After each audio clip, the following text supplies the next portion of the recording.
ஒரு ஊர்ல ஒரு ஆள் இருந்தான். கற்பனையிலேயே காலத்தை கடத்திக்கிட்டு இருந்தான். ஒரு நாள் ஒரு மரத்தடியில உட்காந்துருந்தான். அவனுக்கு பசிக்கிற மாதிரி தெரிஞ்சது. உடனே கற்பனையிலேயே சாப்பிட ஆரம்பிச்சுட்டான். அதாவது எதிரில் இலை போட்டு சாப்பாடு போடப்பட்டிருக்கிறதாகவும் அதை இவன் சாப்பிட்றதாகவும் நினைச்சுக்கிட்டு கையை மட்டும் வாய்க்கும் தரைக்குமா அப்படியும் இப்படியும் கொண்டுகிட்டு போய் பாவனை பண்ணிக்கிட்டே இருக்கிறான்.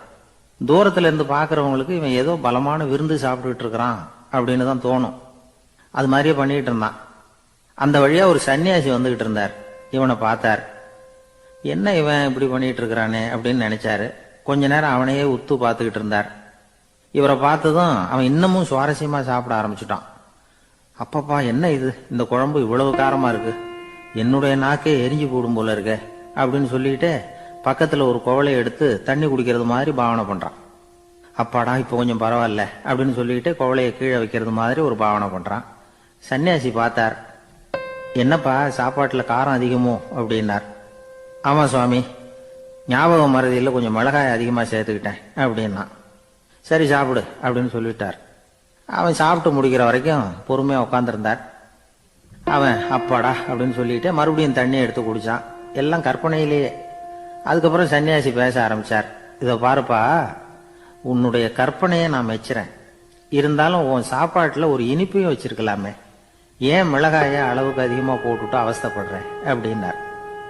அவன் யோசிக்க ஆரம்பிச்சான்.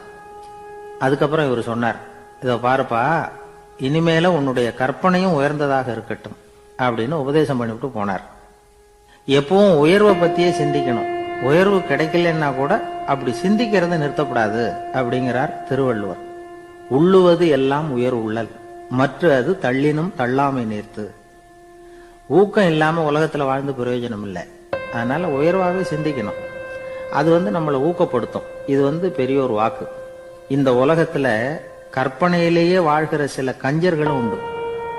அதாவது 2 கஞ்சர்கள், 2 பேரும் பக்கத்து ஊர்ல இருந்தாங்க.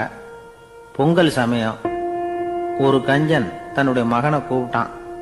இதோ பாருப்பா, பக்கத்து ஊர்ல என்னுடைய நண்பன் ஒருத்தன் இருக்கிறான். அவனுக்கு பொங்கல் பரிசு ஏதாவது கொடுக்கணும்.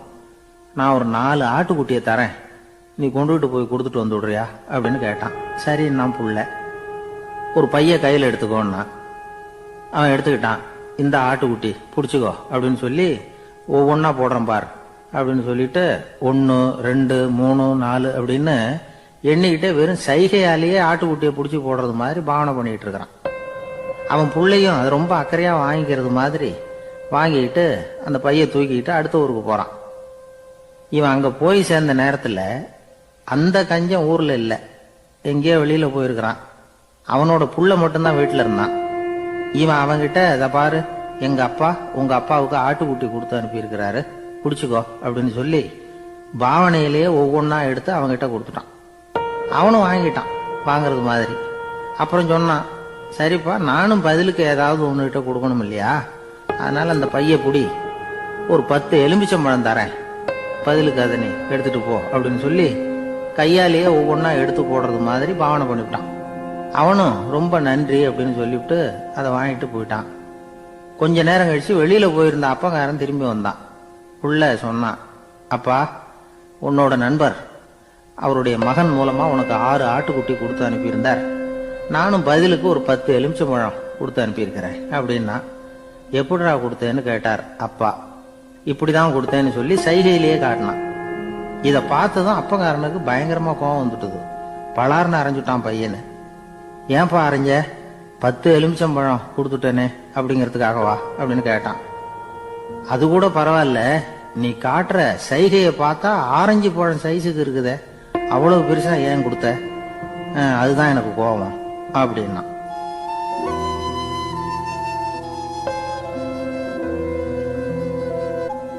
ஒரு ஊர்ல ஒரு சித்தர் இருந்தார். சூஃபி சித்தர். அவர் ஞானம் பெற்ற ஒரு சித்தர். ஒரு நாள் அந்த நாட்டு மன்னன் அவரை பார்க்கறதுக்காக வந்தான். என்ன வேணும் உனக்குன்னு கேட்டார். நான் கடவுளை பார்க்கணும், அதுக்கு நீங்க தான் உதவி பண்ணணும் அப்படின்னா அவன். சித்தர் கொஞ்சம் யோசனை பண்ணார். சரி, போயிட்டு நாளைக்கு வாங்கினார். அதே மாதிரி மன்னன் போயிட்டு அடுத்த நாள் வந்தான். இங்க நீ என்னோட 1 வாரம் தங்கியிருக்க வேண்டியிருக்கும்னார். சரின்னா ஒரு பிச்சை பாத்திரத்தை தூக்கி கையில கொடுத்தார். அவனுக்கு ஒன்றும் புரியல. இருந்தாலும் வாங்கிக்கிட்டான். வாங்கிக்கிட்டு இதை என்ன செய்யணும் அப்படின்னு கேட்டான். இதை ஒன்றும் செய்ய வேணாம், இதை எடுத்துக்கிட்டு பக்கத்தில் உள்ள கிராமங்களுக்கு போ, வீடு வீடா பிச்சை எடுத்துக்கிட்டு வா. அப்படி வந்த பிறகுதான் உனக்கு சாப்பாடும் ஓய்வும் கிடைக்கும். ஒரு வாரம் இப்படி செய், அதுக்கப்புறம் 8வது நாள் நாம கடவுளை பத்தி யோசிக்கலாம் அப்படின்னார். இப்படி ஒரு சொன்னதை கேட்டதும் அந்த அரசனுக்கு அதிர்ச்சி ஆயிட்டுது. ஒரு மாதிரி ஆயிட்டான். தன்னுடைய சொந்த நாட்டில் சொந்த குடிமக்கள் கிட்ட போய் பிச்சை எடுக்கிறதா அப்படின்னு யோசனை பண்ணி பார்த்தான். அதுக்கப்புறம் மெதுவா அவன் அந்த சித்தரை பார்த்தான். ஐயா, சொந்த நாட்டிலேயே பிச்சை எடுக்கிறதுன்னா எனக்கு ஒரு மாதிரியா இருக்கு, வெக்கமா இருக்கு. நான் வேணும்னா வெளி தேசத்துல எங்கேயாவது போய் பிச்சை எடுக்கவா அப்படின்னு கேட்டான். இதுக்கு அந்த சித்தர் ஒரு சம்மதிக்கல. இதோ பாரு, உன்னால பிச்சை எடுக்க முடியலன்னா பேசாம திரும்பி அரண்மனைக்கே போயிடு. அதுக்கப்புறம் கடவுளை பத்தி எல்லாம் பேசுறதுக்கு என்னை தேடிட்டு வரக்கூடாது அப்படின்னு விட்டார். மன்னன் தயங்கினான். இருந்தாலும் மனசை சரி பண்ணிட்டு சம்மதிச்சான். சரிங்க, ஒரு வாரம் இங்க தங்குறேன், நீங்க சொல்றது மாதிரி பக்கத்து கிராமங்களுக்கு போறேன், வீடு வீடா பிச்சை எடுக்கிறேன், வர்றேன் அப்படின்னா. ஒரு வாரம் தெரு தெருவா பிச்சை பாத்திரத்தோட அலைஞ்சான். சொந்த ஊர்ல சொந்த குடிமக்கள் கிட்ட பிச்சை எடுத்தான். 7 நாள் முடிஞ்சது. 8வது நாள் அந்த சித்தர் மன்னனை கூப்பிட்டார். இப்படி வாழ்னார். வந்தான். இனிமே நீ கடவுளை பத்தி என்கிட்ட கேட்கலாம்னார். இனிமே கேட்கறதுக்கு ஒண்ணுமே இல்லை சுவாமின்னா இவன். ஒரு வார காலம் பிச்சை எடுத்த பிறகுதான் கடவுளை காண முடியும் அப்படின்னு நான் கனவு கூட காணவில்லைன்னா. அப்படின்னா நீ பிச்சை எடுத்த காலத்துல அப்படி என்னதான் நடந்தது அப்படின்னு கேட்டார் அவரு. சுவாமி, ஒரு வார காலம் பிச்சை எடுத்ததுல என்னுடைய ஆணவம் அழிஞ்சுட்டுது. அது இப்ப இருக்கிற இடமே தெரியல. இப்ப அதை காணவே காணோம். பிச்சைக்காரனா இருந்தப்போ பெற்றதை மன்னனாக இருக்கும் போது பெற முடியாதுங்கிறத புரிஞ்சுக்கிட்டேன் அப்படின்னா மன்னன். அடக்கம் பிறந்தவுடன் தெய்வீக கதவுகள் திறந்து கொள்கின்றன அப்படிங்கிறார் ஓஷோ. நம்மால் ஒருத்தன் ஆணவம் அழியணுங்கிறதுக்காக ஒரு திருவோட்டை எடுத்துக்கிட்டு தெரு தெருவா பிச்சை எடுக்க ஆரம்பிச்சான். என்ன, தெய்வீக கதவுகள் திறந்துதா அப்படின்னு கேட்டார் ஒருத்தர்.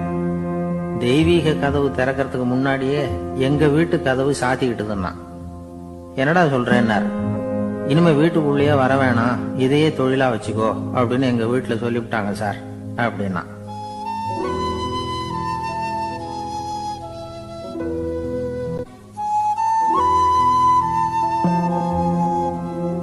ஒரு பள்ளிக்கூடம் வகுப்பு நடந்துகிட்டு இருக்கு.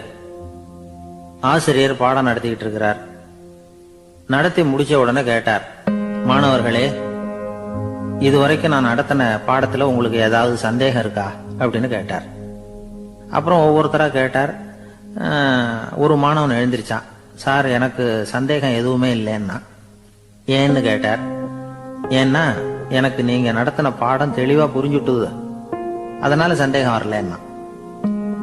இன்னொரு மாணவன் எழுந்திருச்சான். சார், எனக்கும் சந்தேகம் எதுவும் இல்லைன்னா. ஏண்டான்னு கேட்டார். ஏன்னா எனக்கு நீங்க நடத்தின பாடம் எதுவுமே புரியல, அதனால சந்தேகம் வரல அப்படின்னா. இந்த இடத்துல நாம கொஞ்சம் சிந்திச்சு பார்க்கணும். இந்த உலகத்துல எல்லாம் புரிஞ்ச ஒருத்தனுக்கும் சந்தேகம் வராது, எதுவுமே புரியாத ஒருத்தனுக்கும் சந்தேகம் வராது. அறகுறையா புரிஞ்சுக்கிட்டவன் இருக்கான் பாருங்க, அவனுக்கு தான் அடிக்கடி சந்தேகம் வரும். ஆக மாணவர்களை இந்த 3 வகையா பிரிக்கலாம்.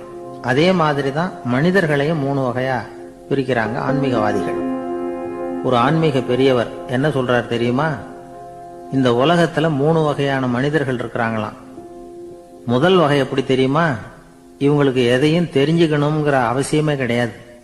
ஏன்னா அவங்களுக்கு எல்லாமும் தெரியும்.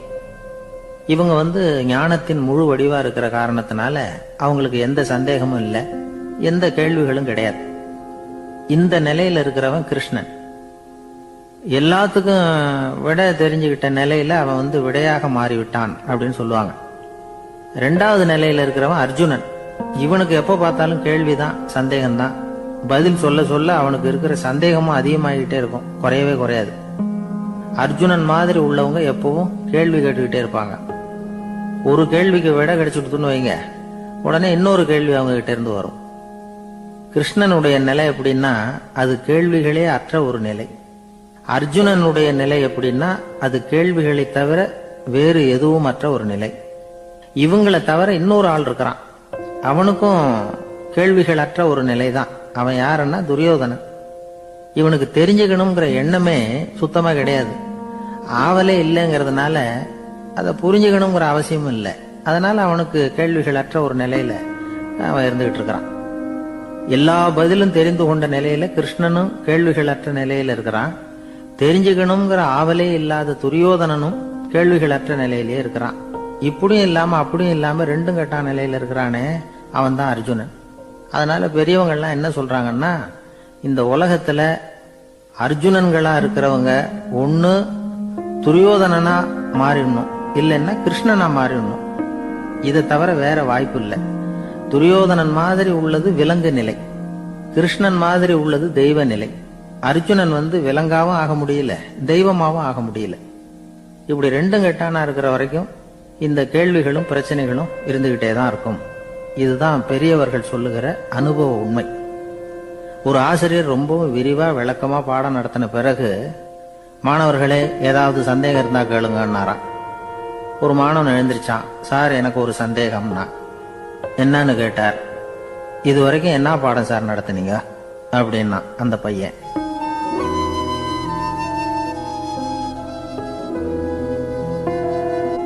ஒரு ஊர்ல ஒரு மன்னர் இருந்தார். ஒரு நாள் அவருடைய அரசவைக்கு ஒரு ஓவியன் வந்தான். அவன் சீனா தேசத்திலிருந்து வந்தவன், தாவோ சிந்தனையாளன். அவன் அங்க மன்னர் முன்னாடி நிக்கிறான். யாரும் செய்ய முடியாத ஒரு காரியத்தை என்னால செய்ய முடியும்னா. இவன் இப்படி சொன்னதை கேட்டதும் ஏற்கனவே அங்க இருந்த அரசவை ஓவியன் ஒருத்தனுக்கு கோபம் வந்துட்டுது. இதோ பாரு, இப்படி எல்லாம் பேசக்கூடாது, நான் வேணும்னா உன்னுடைய சவாலை ஏத்துக்கிறேன் அப்படின்னா. நாம 2 பேரும் ஓவியம் தீட்டுவோம், அதை பார்த்துட்டு நம்ம 2 பேர்ல யாரு சிறந்த ஓவியன் அப்படிங்கறத மன்னரே தீர்மானம் செய்யட்டும், என்ன சொல்ற அப்படின்னு கேட்டான் அவன். அவனும் சரின்னு ஒத்துக்கிட்டான். போட்டி ஆரம்பமாச்சு. அரசர் அவங்களுக்கு 2 சுவர்களை ஒதுக்கி கொடுத்தார். 6 மாச காலம் அவகாசம் கொடுத்தார். 2 ஓவியர்களும் அவங்கவங்க வேலையை ஆரம்பிச்சாங்க. இரவு பகலா வேலை செய்ய ஆரம்பிச்சுட்டாங்க. 6 மாசம் முடிஞ்சது. அரசர் பார்த்தார். முதல்ல தன்னுடைய அரசவை ஓவியர் தீட்டி இருந்த ஓவியத்தை பார்த்தார். ரொம்ப பிரமாதமா இருந்தது, பாராட்டினார்.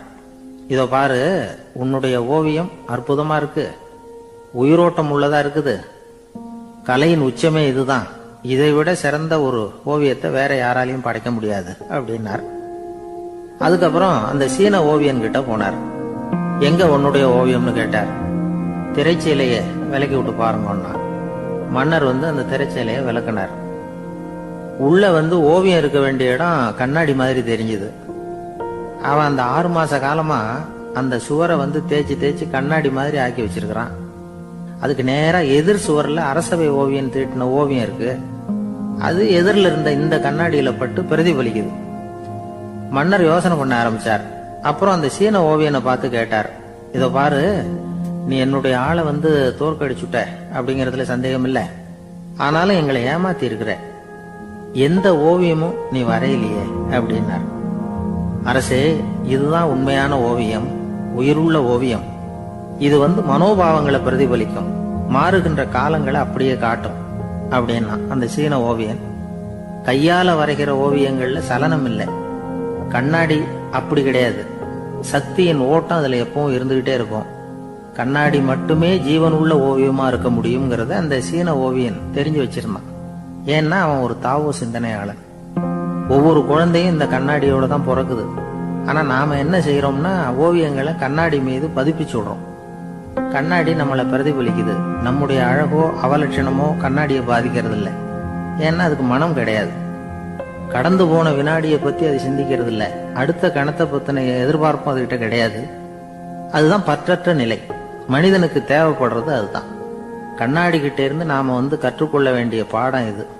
வாழ்க்கையில மனிதர்களை நேசிக்கலாம், உலகின் அழகையெல்லாம் பிரதிபலிக்கலாம், ஆனா எதையும் பற்றி கொண்டு விடக்கூடாது அப்படிங்கிறது பெரியவர்கள் அறிவுரை. துயரம்ங்கிறது பற்றுக்களின் சாயை. கண்ணாடி முன்னாடி நிக்கிறப்போவெல்லாம் நமக்கு இந்த ஞாபகம் வரணுமா. ஒரு குடும்ப தலைவர் ஒரு நாள் காலையில விடிஞ்சு எழுந்திரிச்சதும் சத்தம் போட்டார். யார் இந்த கருங்குரங்கு படத்தை என் ரூம்ல கொண்டாந்து மாட்டி வச்சது அப்படின்னு கத்தினார். சமையல் கட்டில இருந்து மனைவி பதில் சொன்னாங்க. தூக்க கலக்கத்துல உளராதுங்க, நல்லா பாருங்க, அது படம் கிடையாது, முகம் பார்க்கிற கண்ணாடி அப்படின்னாங்க.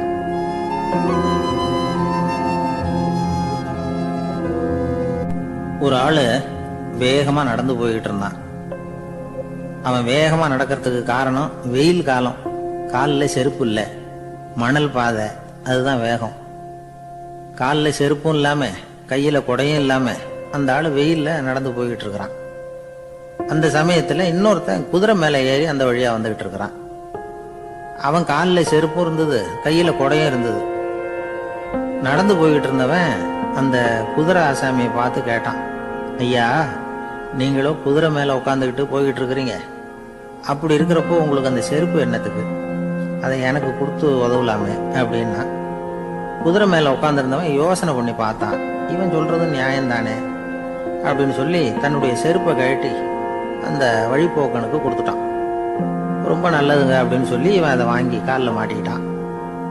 அதுக்கப்புறம் மறுபடியும் இவன் ஆரம்பிச்சான், ஐயா, நீங்க குதிரையில போறதுனால போக வேண்டிய இடத்துக்கு வேகமா போய் சேர்ந்துருவீங்க, அதனால உங்க கையில் அந்த குடை என்னத்துக்கு, நான் நடந்து போயிட்டு இருக்கிறவன் ரொம்ப நேரம் நடக்க வேண்டியிருக்கும் இந்த வெயில்ல, அதனால அந்த கொடையையும் எனக்கு கொடுங்களேன் அப்படின்னா.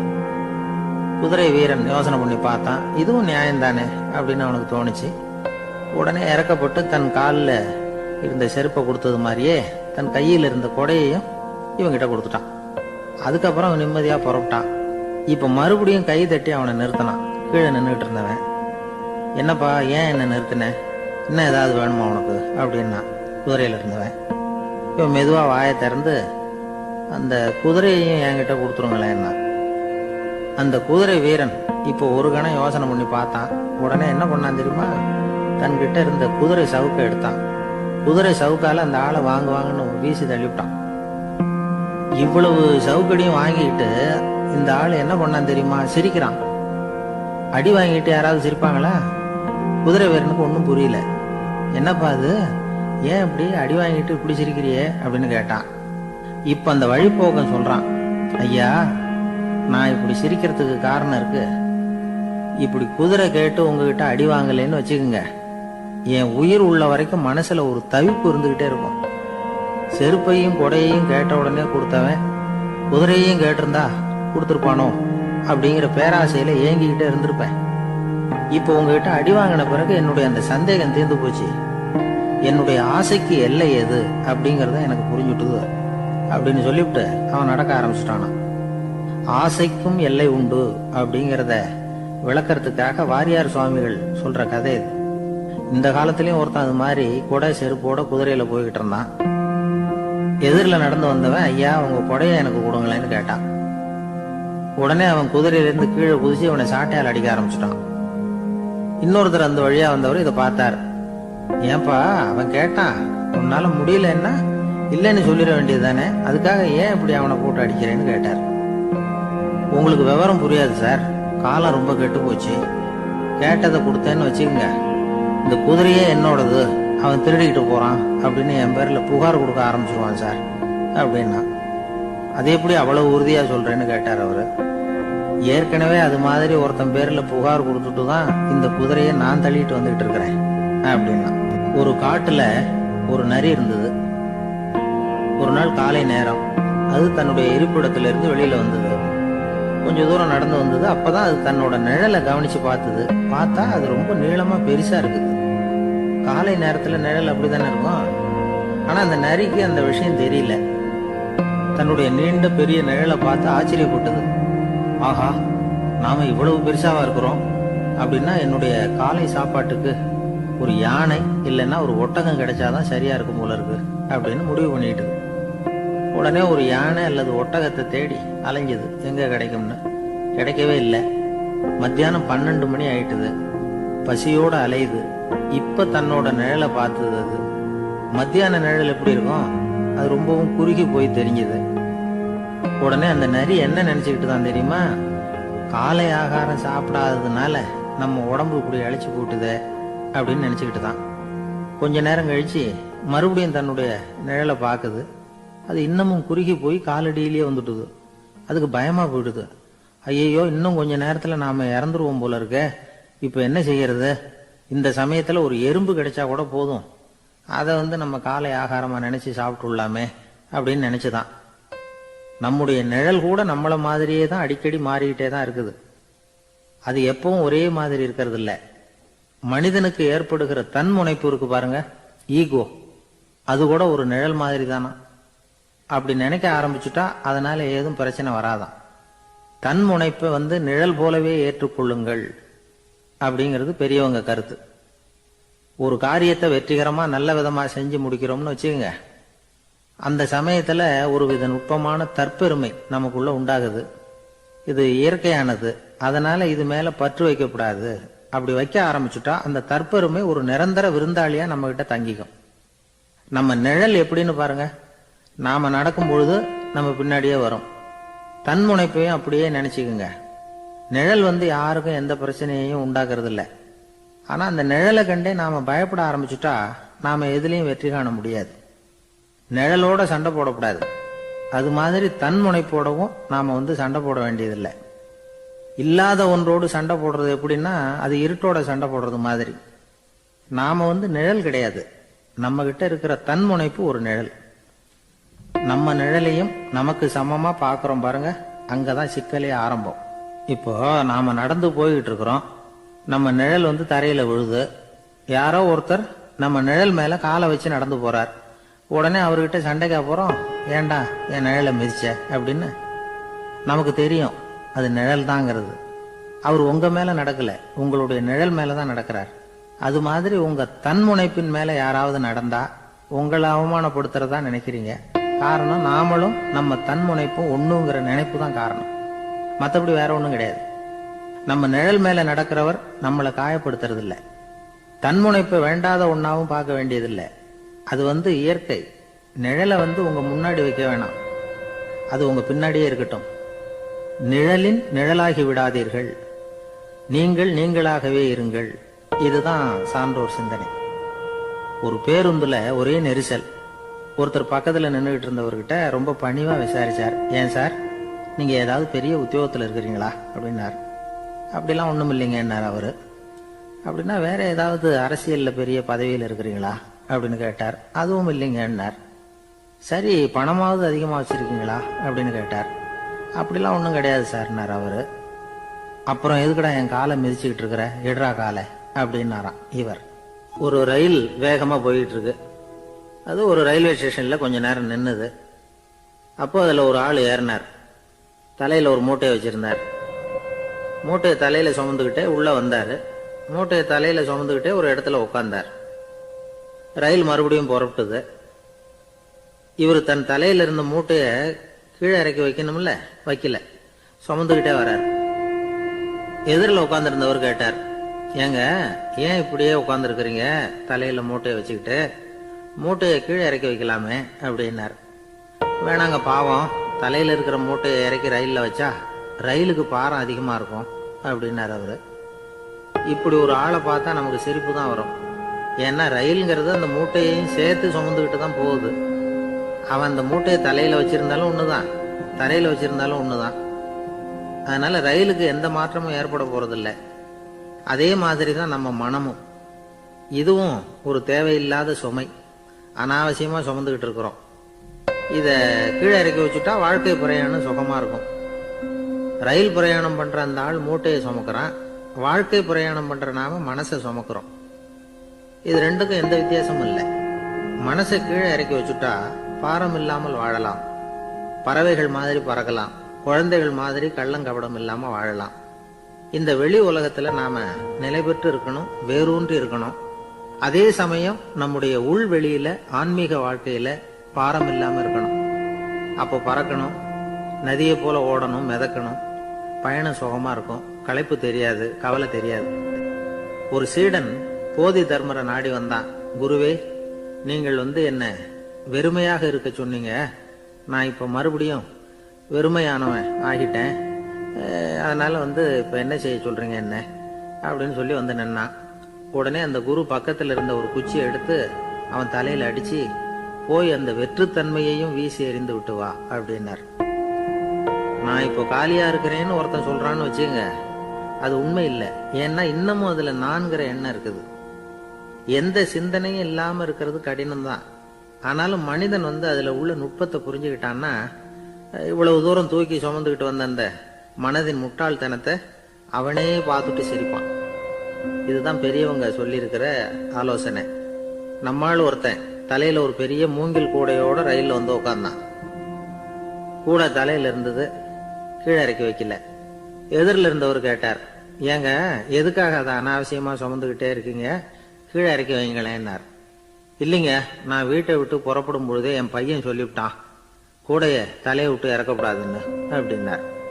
அவன் சின்ன பையன், விவரம் இல்லாம சொல்லியிருப்பான். இப்ப என்ன நேரில் வந்தா பாத்துக்கிட்டு இருக்கிறான், நீங்க இறக்கி வைங்கன்னார் அவர். அவன் நேரில் பாத்துக்கிட்டு இல்ல, இருந்தாலும் நான் இந்த கூடையை கீழே இறக்கி வச்சா அது அவனுக்கு தெரிஞ்சிரும் அப்படின்னாரு இவர். அது எப்படின்னாரு அவர். அவன் தனக்கு டிக்கெட் வாங்க வேணாம்னு சொல்லி இப்ப இந்த கூடைக்குள்ளதான் உட்கார்ந்துருக்கிறான் அப்படின்னார் இவர். ஒரு ஊர்ல ஒரு மன்னர் இருந்தார். அழகான அரண்மனையில அவர் இருந்தார். அந்த அரண்மனையை விட அழகா ஒரு மாளிகையை அந்த ஊர்லயே வேற ஒருத்தன் கட்டியிருந்தான். அப்படி கட்டி முடிச்சதுல அவனுக்கு ரொம்ப பெருமை. எத்தனையோ செல்வந்தர்கள்லாம் பார்த்துட்டு, இந்த மாளிகையை விலைக்கு கொடுத்துடுறியா, எவ்வளவு விலை சொன்னாலும் சரி நாங்க வாங்கிக்கிறதுக்கு தயாரா இருக்கோம் அப்படின்னு சொல்லி கேட்டு பார்த்துட்டாங்க. நான் இதை விற்கிறதுக்கு தயாரா இல்ல அப்படின்னு சொல்லிவிட்டான். அவ்வளவு சிறப்பா கலை அம்சத்தோடு அதை கட்டி முடிச்சிருக்கிறான். அதுவே ஒரு பெரிய அரண்மனை மாதிரி இருந்ததுன்னா பாத்துங்களேன். சுற்றிலும் அழகான பூந்தோட்டம். ஒரு நாள் அவன் எங்கேயோ வெளியூர் போயிட்டு திரும்பி வந்துகிட்டு இருக்கிறான். அப்போ அந்த மாளிகை தீப்பெட்டி எரிஞ்சுக்கிட்டு இருக்கு. பதறி போட்டான்.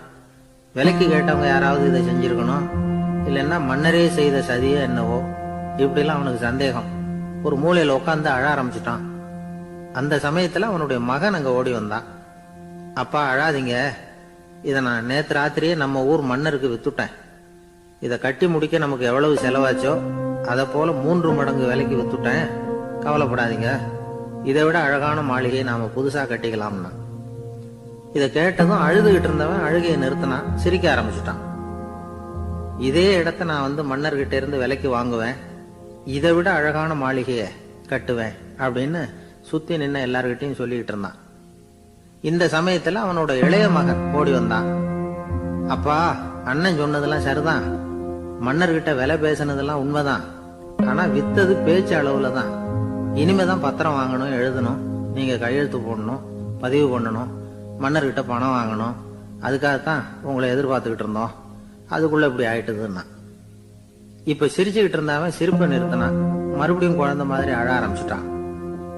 இது ஒரு சம்பவம். இதுல இருந்து என்ன தெரியுது?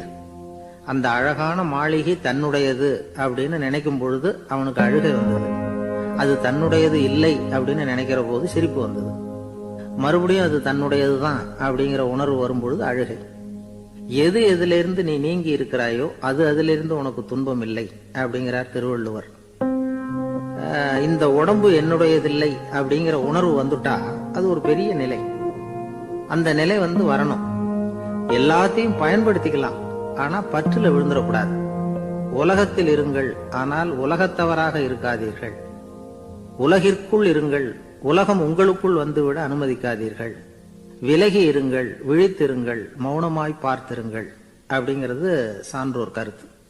செய்ய வேண்டிய கடமையிலிருந்து விலகி இருக்கிறவர்கள் நம்ம கிட்ட நிறைய பேர் உண்டு. அப்படிப்பட்ட ஒருத்தர் டாக்டர் கிட்ட போனார். டாக்டர், நான் ஒரு கவர்மெண்ட் ஆபீஸ்ல வேலை பார்க்கிறேன், எனக்கு ஒரே அசதியா இருக்கு, என்னை சோதிச்சு பாருங்க, ஆலோசனை சொல்லுங்க ஏதாவதுன்னார். டாக்டர் அவரை பரிசோதனை பண்ணி பார்த்துட்டு சொன்னார், இதோ பாரு, உனக்கு இப்போ தேவைப்படுறது முழு ஓய்வு. நீ எவ்வளவு சீக்கிரமா ஆபீஸுக்கு போறியோ அவ்வளவுக்கு உனக்கு நல்லது அப்படின்னாராம்.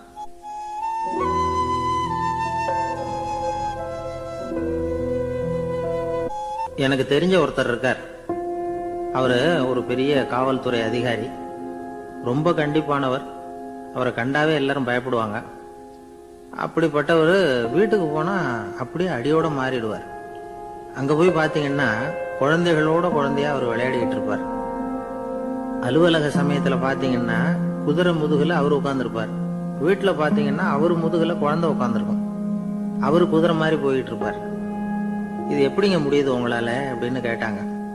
அது ஒண்ணுமில்ல, இங்க வீட்டுக்கு வந்த உடனே என்னோட மனசை தனியா எடுத்து வச்சிருவேன் அப்படின்னார். அது என்னங்க உங்க சட்ட பயிலியா இருக்குது மனசு, அது தனியா எடுத்து வைக்கிறதுக்கு அப்படின்னு கேட்டாங்க. அப்படி இல்லைங்க, இது ஒரு பயிற்சி, மனப்பயிற்சி, அவ்வளவுதான் அப்படின்னார்.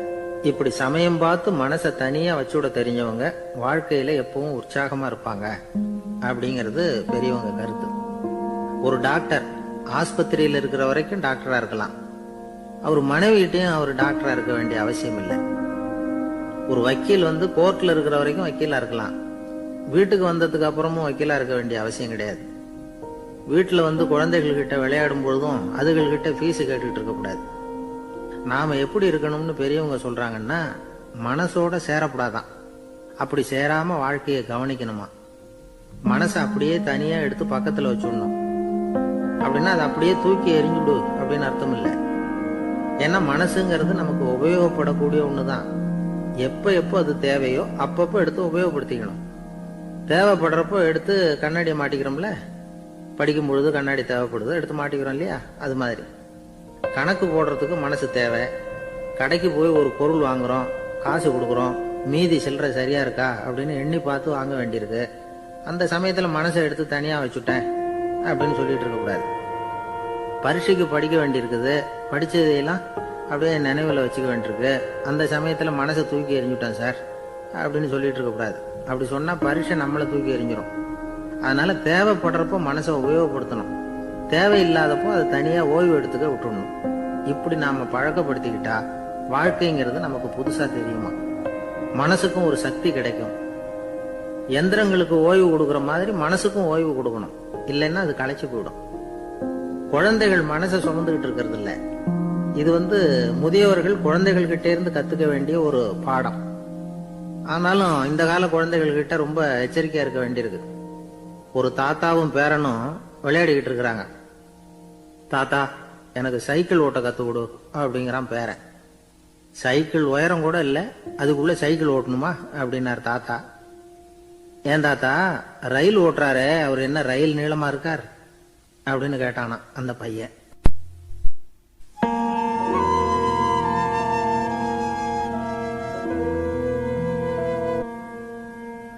ஒரு நல்ல நகைச்சுவை எப்படி இருக்கணும், இதுக்கு ஒவ்வொருத்தர் ஒவ்வொரு மாதிரியான விளக்கத்தை கொடுத்திருக்கிறாங்க. ஆனா கலைவாணர் NS கிருஷ்ணன் கொடுக்கிற விளக்கம் என்ன தெரியுமா? நகைச்சுவைங்கிறது அடுத்தவங்களுக்கு துன்பம் கொடுக்காம இருக்கணும், அடுத்தவங்க மனசை புண்படுத்தக்கூடாது, அதுதான் சிறந்த நகைச்சுவை அப்படிங்கிறார். அதுக்கு அவர் உதாரணமும் கொடுக்கிறார். ஒரு ஏரி ஓரமா 2 பசங்க நடந்து போயிட்டு இருக்கிறாங்க. அதுல ஒருத்தன் பணக்கார வீட்டு பையன், இன்னொருத்தன் ஏழை. இவங்க 2 பேரும் போயிட்டு இருக்கிறாங்க. வழியில ஒரு இடத்துல ஒரு ஜோடி செருப்பு இவங்க கண்ணுல படுது. ஒரு விவசாயி அந்த செருப்பை அங்க விட்டுட்டு பக்கத்துல இருந்த ஏரியில கை காலை கழுவிட்டு இருக்கிறார். உடனே அந்த பணக்கார பையனுக்கு ஒரு ஐடியா. அவன் சொன்னானா, டேய், இப்போ ஒரு வேடிக்கை செய்யலாம், அந்த செருப்பு 2ஐயும் தூக்கி எட்டத்துல வீசி எரிஞ்சிருவோம். அந்த ஆள் பார்த்துட்டு செருப்பை தேடி அல்லாடுவான், அங்கேயும் இங்கேயும் ஓடுவான், திரு திருன்னு முழிப்பான். அதை பார்த்து நாம ரசிக்கலாம், நல்ல தமாஷா இருக்கும் அப்படின்னு இருக்கான். இப்படி சொல்லிவிட்டு அந்த செருப்புகளை தூக்கத்துக்கு போனானா. கொஞ்சம் பொறு அப்படின்னானா அந்த ஏழை பையன். ஏன்னு கேட்டிருக்கான் அவன். இப்போ அந்த ஏழை பையன் சொன்னானா, நீ சொல்றது ஒன்றும் வேடிக்கை கிடையாது, உன்னோட செருப்பு தொலைஞ்சா உன் அப்பா உடனே உனக்கு வேற செருப்பு வாங்கி கொடுத்துருவார். ஆனா அந்த ஆளுக்கு இந்த செருப்பு தொலைஞ்சதுன்னா வேற புதுசா வாங்கறதுக்கு வாயையும் வயத்தையும் கட்டி பணத்தை சேர்க்க வேண்டியிருக்கும். அதனால நான் ஒரு வேடிக்கை சொல்றேன், அது மாதிரி செய், அது இன்னமும் தமாஷா இருக்கும் அப்படின்னானா. எப்படி அது சொல்லுன்னு இருக்கான் அவன். செருப்பு 2ம் அது இருக்கிற இடத்துலயே இருக்கட்டும், உன் சட்ட பையிலிருந்து ஒரே ஒரு ₹1 நாணயத்தை எடு, அதை அந்த செருப்பு மேல அதோட குதிகால் பகுதியில வச்சுட்டு நாம 2 பேரும் அந்த மரத்துக்கு பின்னாடி ஓடி போய் மறைஞ்சு நின்னுக்குவோம், அப்புறம் பாரு வேடிக்கை அப்படின்னா. அதே மாதிரி ₹1 காசு செருப்பு மேல வச்சுட்டு இவங்க 2 பேரும் மறைஞ்சு நின்னுக்கிட்டாங்க. கொஞ்ச நேரத்துல அந்த விவசாயி வந்தார். காலில் உள்ள மண்ணை தட்டிவிட்டு செருப்பை மாட்டுறதுக்காக போனார். அங்கிருந்த காசு கண்ணுல போட்டுட்டுது. அவருக்கு ஆச்சரியமா போச்சு. அதை கையில எடுத்து பாக்குறார், 4 பக்கமும் திரும்பி திரும்பி பாக்குறார், யார் இதை வச்சிருப்பான்னு. கடைசியில ஆகாயத்தை பாக்குறார். ஆண்டவா, இது உன்னோட கருணை தான், நீ தான் யாரோ புண்ணியவான் மனசுல தர்மம் பண்ற எண்ணத்தை உண்டாக்கி இருக்கிற, அந்த புண்ணியவான் நல்லா இருக்கணும் அப்படின்னு வாழ்த்தி அந்த காசை கண்ணுல ஒத்திக்கிட்டாராம். மறைஞ்சிருந்து பார்த்துக்கிட்டு இருந்த ஏழை பையன் இப்படி சொன்னான், பாத்தியா, உன்னை புண்ணியவான்னு வாழ்த்திக்கிட்டு போறார் அந்த ஆள், அவருக்கும் சந்தோஷம், அதை பார்த்து நமக்கும் சந்தோஷம். உனக்கு 1 ரூபாங்கிறது ஒரு பெரிய விஷயம் இல்லை, ஆனா அதனால நமக்கு கிடைச்சிருக்கிற மகிழ்ச்சி ரொம்ப உயர்வானது அப்படின்னு நானும். வேடிக்கையும் கிண்டலும் இது மாதிரி அடுத்தவங்களுக்கு இடைஞ்சலா இல்லாம இருக்கணும் அப்படிங்கிறார் கலைவாணர். ஆனா பாருங்க, அவருக்கே இடைஞ்சலா வர்ற விஷயங்களை கூட அவர் வேடிக்கையா தான் எடுத்துக்கிட்டாராம். ஒரு தடவை ஒருத்தர் கலைவாணர்கிட்ட வந்து, ஐயா என் குழந்தை செத்து போச்சு அப்படின்னு சொல்லி அழுதாராம். உடனே இவர் அவருக்கு 100 ரூபா பணத்தை கொடுத்து, இந்தாங்க அடக்கம் செய்யுங்க அப்படின்னு சொல்லி அனுப்பி வச்சாராம். 1 வருஷம் கழிச்சு மறுபடியும் அதே ஆள் வந்திருக்கார். இவர் மறந்துருப்பாருங்கிற நினைப்புல, அண்ணே என் குழந்தை இறந்து போச்சுண்ணே அப்படின்னாராம். இவர் மறுபடியும் 100 ரூபாய் கொடுத்து ஆறுதல் சொல்லி அனுப்பி வச்சாராம். 7-8 மாசம் கழிச்சு மறுபடியும் அதே ஆள் வந்திருக்கார். அவர் வாயை திறக்கிறதுக்கு முன்னாடியே இவர் 100 ரூபாய் அவர் கையில வச்சு, போன 2 தடவை தான் குழந்தை செத்து போச்சு, இந்த தடவையாவது அதை சாகாம காப்பாத்தி விடு அப்படின்னு சொல்லி அனுப்பி வச்சாராம். அதுக்கப்புறம் அந்த ஆள் வர்றதே இல்லையா. ஒரு ஊர்ல ஒரு ஆள் இருந்தான், தையல் கடை வச்சிருந்தான். அவன்கிட்ட ஒருத்தன் ஒரு சட்டை துணி எடுத்து கொடுத்து தைக்க சொல்லியிருந்தான். வர்ற சனிக்கிழமை வா, வந்து வாங்கிட்டு போ அப்படின்னு அவன் சொல்லியிருந்தான். அதே மாதிரி அவன் வந்தான். அவன் தச்சு வச்சிருந்த சட்டையை கொடுத்தான். இவன் வாங்கி அங்கேயே போட்டு பார்த்தான். கை நீளம் ஒண்ணுக்கு ஒண்ணு வித்தியாசமா இருந்தது. வலது கை இடது பக்கத்தை விட நீளம் குறைச்சலா இருந்தது. இவன் முணுமுணுக்க ஆரம்பிச்சிட்டான், என்ன இது இப்படி தச்சு விட்டியே அப்படின்னு. இதுக்கு அவன் சொன்னான், ஐயய்ய இதுக்காகவா சங்கடப்படுறீங்க, வலது கையை மட்டும் கொஞ்சம் உள்ள இழுத்தாப்புல வச்சுக்கிட்டீங்கன்னா சரியா போடும், மற்றபடி அந்த சட்டையில உள்ள கலை அம்சத்தை கவனிங்க, எவ்வளவு அற்புதமா தைச்சிருக்கேன் பாருங்க, ஒரு சின்ன குறைய பொருட்படுத்தாதீங்க, நான் சொன்னது மாதிரி கையை கொஞ்சம் உள்ள இழுத்து வச்சுக்கிட்டு நீங்க பாட்டுக்கு நடந்து போங்க, ஜோரா இருக்கும் அப்படின்னா. அவனும் யோசனை பண்ணி பார்த்தான். சரியான யோசனையா தான் தோணுச்சு. கொஞ்சம் முயற்சி பண்ணி வலது கையை உள்ள இழுத்து சட்டை சரியா இருக்கிறது மாதிரி பண்ணிட்டான். இப்போ மறுபடியும் ஒரு பிரச்சனை. வலது கையை உள்ள இழுத்த மாதிரி வச்சுக்கிட்டதும் முதுகு பக்கம் கொஞ்சம் துணி தளர்ந்து தொங்குறது மாதிரி ஆயிட்டுது. என்ன இது முதுகு பக்கம் துணி குவிஞ்சுட்டுதே, அப்படியே தொங்குறது மாதிரி இருக்க அப்படின்னு அவன் மறுபடியும் ஆரம்பிச்சான். ஐயா இதுக்காகவா கவலைப்படுறீங்க, உடம்பு அதுக்கு தகுந்த மாதிரி கொஞ்சம் வளைச்சுக்கிட்டா போச்சு, இதுக்காக அந்த அழகான தையலை பிரிச்சு அதுல உள்ள கலை அம்சத்தை கெடுக்கிறதுக்கு என் மனசு இடம் கொடுக்கல, எவ்வளவுக்கு தளர்த்தியா இருக்கோ அவ்வளவுக்கு கொஞ்சம் உடம்ப வளைச்சி அப்படியே வச்சுங்க சரியா போடும் அப்படின்னா. இதுவும் நல்ல யோசனையா போடுது அப்படின்னு நினைச்சான் அவன். சரின்னு சொல்லிவிட்டு புறப்பட்டான். தெருவில் இறங்கினான். கையை கொஞ்சம் உள்ள இழுத்தான், உடம்ப கொஞ்சம் வளைச்சி வச்சுக்கிட்டான், சட்டைக்கு தகுந்த மாதிரி பண்ணிட்டான். அப்படியே மெதுவா நடந்து போனான். இப்போ எதிரில் இன்னொருத்தன் வந்தான். இவனை பார்த்தான். இவன் போட்டிருக்கிற சட்டைய பார்த்தான். ஆஹா அற்புதமா இருக்கு. நான் சும்மா சொல்லக்கூடாது, ரொம்ப நல்லா இருக்குது இது, நிச்சயமா இது இந்த ஊர் மேல தெருவில் ஒருத்தன் இருக்கிறானே அவன் தைச்சதா தான் இருக்கணும் அப்படின்னு நானான். இதை கேட்டதும் உனக்கு ஆச்சரியம் ரொம்ப. எப்படி அவ்வளவு கரெக்டா கண்டுபிடிச்சிங்க அப்படின்னு கேட்டிருக்கான். இதுக்கு அந்த வழிபோக்கம் சொன்னானா, அவன் ரொம்ப கெட்டிக்காரன், உங்களை மாதிரி உடம்பும் கையும் வளைஞ்சு போன ஒரு ஆளுக்கு அவனை தவிர வேற யாராலையும் இவ்வளவு பொருத்தமான சட்டையை தைக்க முடியாது அப்படின்னு பாருங்க. அவனுக்காக இவன் அனுசரிக்க போய் இவனோட நிலைமை எப்படி ஆயிட்டு பாருங்க. இதே மாதிரிதான் சில சடங்குகளும் சம்பிரதாயங்களும் நம்மளை கோமாளி ஆக்கி விட்டுரும். எதுவா இருந்தாலும் அதுல அறிவுபூர்வமான அணுகுமுறை அவசியம். ஒரு நர்ஸ் அவசரமா ஓடி வந்து டாக்டர் கிட்ட சொல்லிச்சான், டாக்டர் ஒரு தப்பு நடந்து போச்சு, 10ஆம் நம்பர் பெட்ல இருக்கிற பேஷண்ட்டுக்கு காலில் ஆபரேஷன் பண்றதுக்கு பதிலா கையில் ஆபரேஷன் பண்ணிவிட்டீங்க, கையை ஆபரேஷன் பண்ண வேண்டிய ஆள் 7ஆம் நம்பர் பெட்ல இருக்கார் அப்படின்னு தான். இதுக்கு அவர் பதட்டப்படாம சொன்னாராம், பரவாயில்ல இவரை தூக்கி 7ஆம் நம்பர் பெட்ல போட்டுரு அப்படின்னாராம்.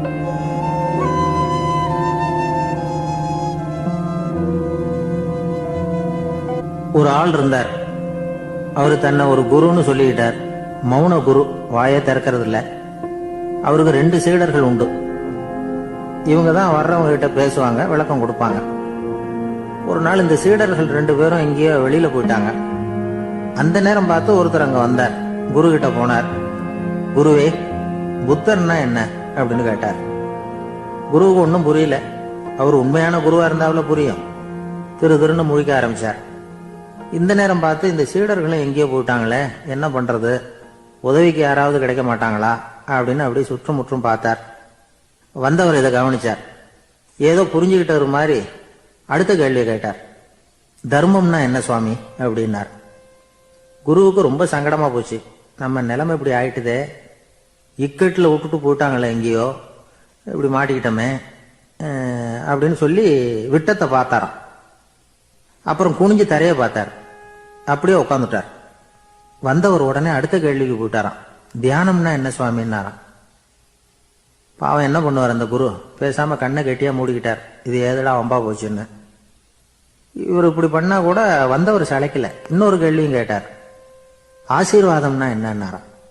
இவர் பார்த்தார், இப்படியே போனா இவர் கேள்வி கேட்கறத நிறுத்த மாட்டார்னு நினைச்சுக்கிட்டு எனக்கு ஒண்ணுமே தெரியாதுங்கிற பாவனையில 2 கையையும் விரிச்சு காட்டினாராம். வந்தவர் முகத்துல மகிழ்ச்சி, மன நிறைவு, ஏதோ எல்லாம் புரிஞ்சுக்கிட்ட ஒரு மாதிரி அங்கிருந்து புறப்பட்டு போனார். வழியில அந்த குருவோட சீடர்கள் 2 பேரையும் சந்திச்சார். உங்க குருவை நாங்க பார்த்துட்டு வரோம் அப்படின்னாராம். இவரு என்ன நடந்ததுன்னு கேட்டிருக்காங்க அவங்க. இவர் விவரமா சொன்னாராம். உங்க குரு எப்பேற்பட்ட ஞானி தெரியுமா? புத்தர்னா என்னன்னு கேட்டேன். அதுக்கு அவர் அப்படியும் இப்படியும் பார்த்தார். அதுக்கு என்ன அர்த்தம் தெரியுமா? மக்கள் புத்தரை அங்கேயும் இங்கேயும் தேடுறாங்க, உண்மையில அவர் அங்கேயும் இங்கேயும் தேடி கண்டுபிடிக்க முடியாது அப்படிங்கறத ஒரு செய்கை மூலமா உணர்த்தினார். அதுக்கப்புறம் தர்மம்னா என்னன்னு கேட்டேன். ஒரு மேலையும் கீழையும் பார்த்து தர்மம் சமமானது, அதுல உயர்வு தாழ்வு இல்லை அப்படிங்கறத உணர்த்தினார். அதுக்கப்புறம் தியானம்னா என்னன்னு கேட்டேன். கண்ணை மூடிக்கிட்டார். கண்ணை மூடி காணும் அற்புதம் அதுங்கிறத புரிஞ்சுக்கிட்டேன். கடைசியா ஆசீர்வதிக்கப்படுறது பத்தி கேட்டேன். கைகளை நீட்டி உதவுறது தான் அது அப்படிங்கறத 2 கையையும் விரிச்சு உணர்த்தினார். எவ்வளவு பெரிய மகான் அவரு அப்படின்னு சொல்லிவிட்டு அவர் பாட்டுக்கு போயிட்டார். சீடர்கள் அதுக்கப்புறம் மெதுவா குரு கிட்ட வந்து சேர்ந்தாங்களாம். அவங்கள பார்த்ததும் குருவுக்கு கோபம் வந்துட்டுது. அடே பாவிகளா, எங்கடா போய் தொலைஞ்சிங்க? நான் ஒரு ஆளுகிட்ட மாட்டிக்கிட்டு என்ன பாடுபட்டிருக்கேன் தெரியுமா அப்படின்னாராம். இது மாதிரி தான் நாம சாதாரண மனிதர்களின் புற வேடங்கள்ல மயங்கி போயிடுறோம். அவங்க பேச்சு, செய்கை, பார்வை, இதுல எல்லாம் ஏதோ பெரிய தத்துவம் இருக்கிறதாக நினைச்சுக்கிறோம். உண்மையிலேயே அந்த தத்துவங்கள் யாருக்கு சொந்தம்? அவங்களுக்கு இல்ல, நமக்கு தான் சொந்தம். நாம தானே அதை கற்பிச்சுக்கிட்டோம். நம்மை நாம அடையாளம் கண்டுக்கிறது இல்ல, நாம யாருங்கிறது நமக்கு புரியறது இல்ல. அதுதான் இன்னைக்கு நடக்கிறது. அதனாலதான் அடுத்தவங்களை தேடி ஓடிட்டு இருக்கிறோம். சில வீடுகளில் கூட இது மாதிரி சைகைகள் உண்டு. சில குடும்ப தலைவர்கள் தினமும் காலையில கண்ணை கெட்டியா மூடிட்டு கை 2ஐயும் சுத்தமா விரிச்சு வச்சுட்டு உட்காந்து தியானம் பண்றது வழக்கம். எதுக்காக அப்படி பண்றீங்கன்னு ஒருத்தரை பார்த்து கேட்டேன். இந்த மாசம் வாங்கின சம்பளம் பூரா தீர்ந்து போச்சு, இனிமே என் கையில சுத்தமா ஒண்ணும் இல்லை, புதுசா எதுவும் செலவு வச்சுடாத அப்படிங்கறத அப்படி உள்ளங்கை 2ஐயும் விரிச்சு காட்டி அவங்களுக்கு உணர்த்துறேன், அவ்வளவுதான் அப்படின்னார்.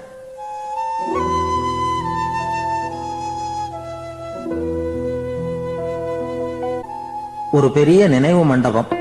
அதுக்கு முன்னாடி ஒரு அப்பாவும் பிள்ளையும் நின்றுகிட்டு இருக்கிறாங்க. அந்த வழியா போறவங்க வர்றவங்க எல்லாம் அந்த இடத்துல நின்று அது என்ன மண்டபம் அப்படின்னு விசாரிக்க ஆரம்பிச்சாங்க. அந்த அப்பாவும் பிள்ளையும் தான் வர்றவங்களுக்கெல்லாம் விவரம் சொல்லிட்டு இருக்கிறாங்க.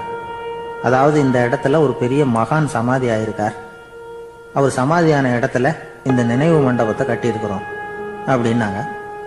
ஊரு பூரா இந்த செய்தி பரவிச்சு. நிறைய பேர் அந்த இடத்தை தேடி வர ஆரம்பிச்சாங்க. இங்க வந்து கொஞ்ச நேரம் உட்காந்துட்டு போனா மனசுக்கு ஒரு நிம்மதி கிடைக்குது அப்படின்னாங்க. அங்க இருந்த உண்டியல்ல நிறைய காசு போட்டுட்டு போறாங்க. பணம் கிடுகிடுன்னு நிறைய சேர ஆரம்பிச்சுட்டுது. பணம் நிறைய சேர்ந்த உடனே அந்த அப்பாவுக்கும் பிள்ளைக்கும் தகராறு வந்துட்டுது. பணம் சேர்ந்தாலே சொத்து தகராறு வரத்தானே செய்யும், அது மாதிரி வந்துட்டுது. பையன் அடிக்கடி நிறைய பணம் கேட்க ஆரம்பிச்சான். அப்பா பார்த்தார், யோசனை பண்ணார், ஒரு முடிவுக்கு வந்தார். ஒரு நாள் பையனை கூப்பிட்டார். இதை பாருப்பா, நமக்குள்ள தகராறு வேணாம். அப்பாவும் பிள்ளையும் இப்படி சண்டை போட்டுக்கிட்டா பாக்குறவங்க தப்பா நினைப்பாங்க. அதனால நமக்குள்ள சமரசமா இதை தீர்த்துக்குவோம், என்ன சொல்ற அப்படின்னார் அப்பா. சரி நான் பையன். உடனே அந்த அப்பா என்ன பண்ணார் தெரியுமா? மகன் கிட்ட கொஞ்சம் பணத்தை கொடுத்தார். தன்கிட்ட இருந்த ஒரு கழுதையையும் கொடுத்தார். இதை வச்சு நீ பொழைச்சிக்கோ அப்படின்னு சொல்லி அனுப்பி வச்சுட்டார். மகன் அந்த கழுதையை இழுத்துக்கிட்டு அடுத்த ஊருக்கு போனான். வழியிலேயே அந்த கழுதை செத்து போச்சு. உடனே என்ன பண்ணலாம்னு யோசனை பண்ணான். ஒரு ஐடியா வந்தது. அந்த கழுதைய ஒரு சாலை ஓரமா புதைச்சான். கையில் இருந்த பணத்தை வச்சு அந்த இடத்துல ஒரு கல் மண்டபம் கட்டினான். அந்த வழியா 2 பேர் வந்தாங்க. இது என்ன மண்டபம்னு விசாரிச்சாங்க. இந்த இடத்துல ஒரு பெரிய மகான் சமாதி ஆயிருக்கிறார் அப்படின்னா. இந்த செய்தி ஊர் பூரா பரவ ஆரம்பிச்சுட்டுது. நிறைய பேர் வந்து போக ஆரம்பிச்சாங்க. இங்க வந்தா மனசுக்கு ஒரு பெரிய நிம்மதி கிடைக்குது அப்படின்னு வேற சொல்ல ஆரம்பிச்சாங்க. வர வர கூட்டம் அதிகமா வர ஆரம்பிச்சுட்டுது. உண்டியல்ல பணம் நிறைய சேர்ந்துட்டுது. நகையெல்லாம் கூட கழட்டி காணிக்கையா போட ஆரம்பிச்சுட்டாங்க. அப்பாவை விட மகன் பெரிய ஆளாயிட்டான். இதை கேள்விப்பட்டார் அப்பா. பையனை பார்த்துட்டு வரலாம்னு ஒரு நாள் புறப்பட்டு வந்தார். பையன் ஓஹோன்னு இருக்கிறான். பங்களா, காரு எல்லாம் வந்துட்டுது. எப்படிடா இந்த அளவுக்கு ஆனே அப்படின்னு விசாரிச்சார். அப்பா, எல்லாம் உங்க ஆசீர்வாதம் தான். நீங்க கொடுத்த மூலதனத்தை வச்சுதான் இவ்வளவும் சம்பாதிச்சேன் அப்படின்னு நான் பையன். அது எப்படிறான்னு விசாரிச்சார். அப்பா, நீங்க ஒரு கழுத குட்டியும் கொஞ்சம் பணமும் என்கிட்ட கொடுத்து அனுப்பி வச்சிங்க. அதை எடுத்துக்கிட்டு வந்தேன். வர்ற வழியில் அந்த கழுதை செத்து போச்சு. உடனே யோசனை பண்ணேன். அந்த கழுதையை இந்த இடத்துல புதைச்சேன். கையில் இருந்த பணத்தை வச்சு மண்டபம் கட்டினேன். மகான் ஒருத்தர் சமாதி ஆயிருக்கார் அப்படின்னு வதந்தியை கிளப்பி விட்டேன். ஜனங்கள்லாம் ஏமாந்து போய் காசை கொண்டாந்து போட ஆரம்பிச்சிட்டாங்க. நான் பொழைச்சிக்கிட்டு இருக்கிறேன் அப்படின்னா. இப்போதான்டா நீ என் புள்ள அப்படின்னு சொல்லி சந்தோஷப்பட்டாரான் அந்த அப்பா. ஏன் அப்படி சொல்றீங்கன்னு கேட்டிருக்கான் பையன். கழுத குட்டியை புதைச்சி மண்டபம் கட்டியிருக்கிற நீ, ஏற்கனவே நம்ம ஊர்ல நாம கட்டியிருக்கிறோமே மண்டபம், அது இந்த கழுதையோட அம்மாவை புதைச்ச இடம். மகான் சமாதி ஆயிருக்காருன்னு நானும் சும்மா கப்சா தான் விட்டுக்கிட்டு இருக்கேன் அப்படின்னாரான் அப்பா.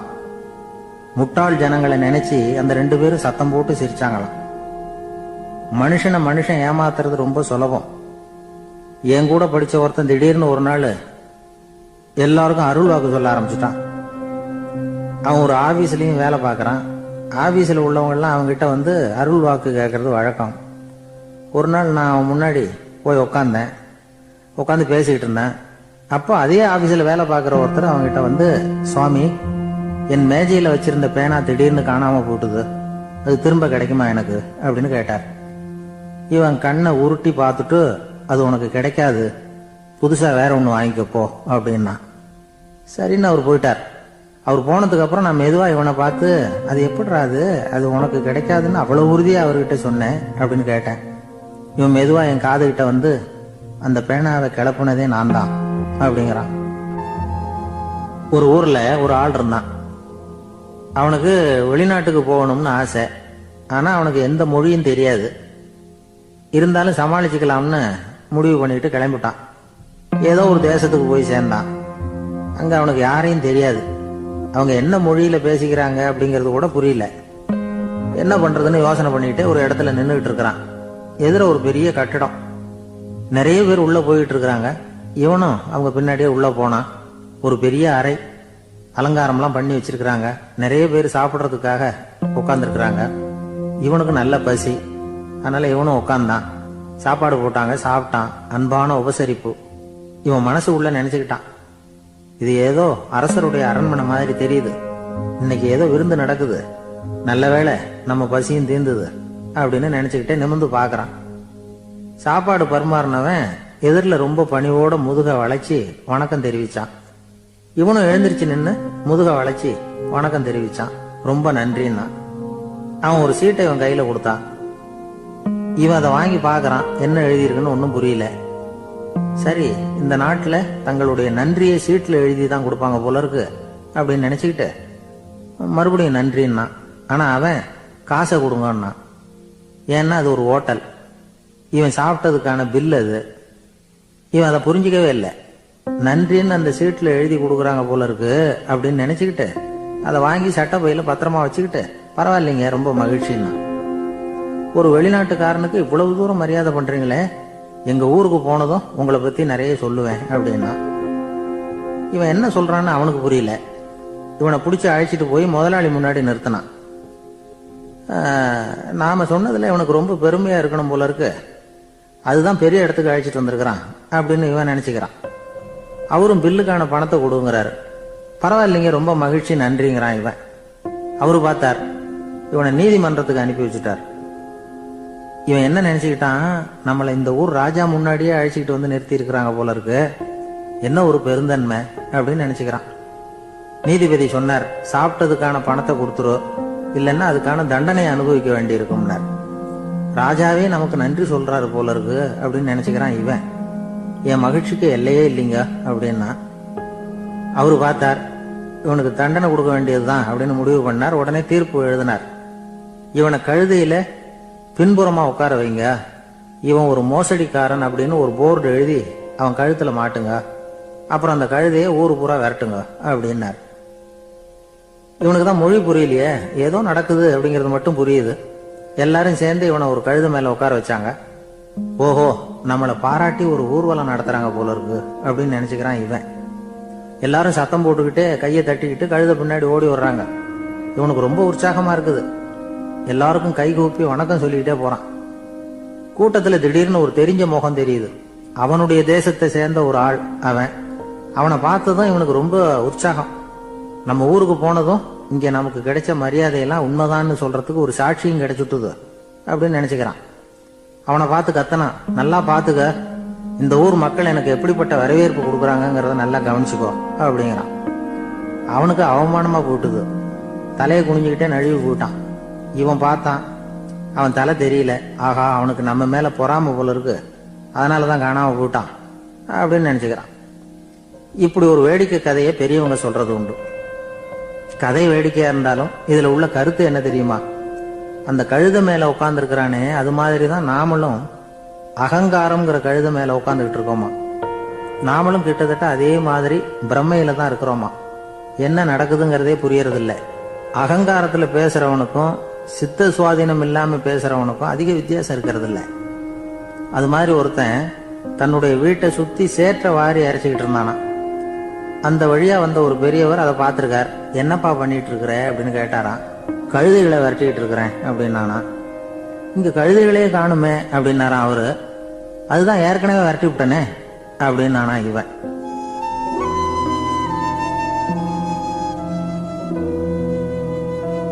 ஒரு ஊர்ல 4 நண்பர்கள் இருந்தாங்க. 4 பேரும் சோம்பேறிகள். 4 பேருக்கும் எந்த வேலையும் செய்யறதுக்கு உடம்பு வளையறதில்ல. இருந்தாலும் சோம்பேறித்தனத்துல ஒருத்தருக்கு ஒருத்தர் கொஞ்சம் வித்தியாசம் உண்டு. அதுக்கு தகுந்த மாதிரி அவங்களுக்கு பேர் அமைஞ்சு போச்சு. ஒருத்தன் கால் சோம்பேறி, இன்னொருத்தன் அரை சோம்பேறி, அடுத்தவன் முக்கால் சோம்பேறி, கடைசி ஆளு முழு சோம்பேறி. இவங்க 4 பேரும் நண்பர்கள். அப்புறம் எப்படி காரியம் நடக்கும்? 4 பேரும் ஒரு வீதியில அப்படியே நடந்து போய்கிட்டு இருக்கிறாங்க. நல்ல பசி. எங்கேயாவது சோறு போடுவாங்களா அப்படின்னு பார்த்துக்கிட்டே வந்தாங்க.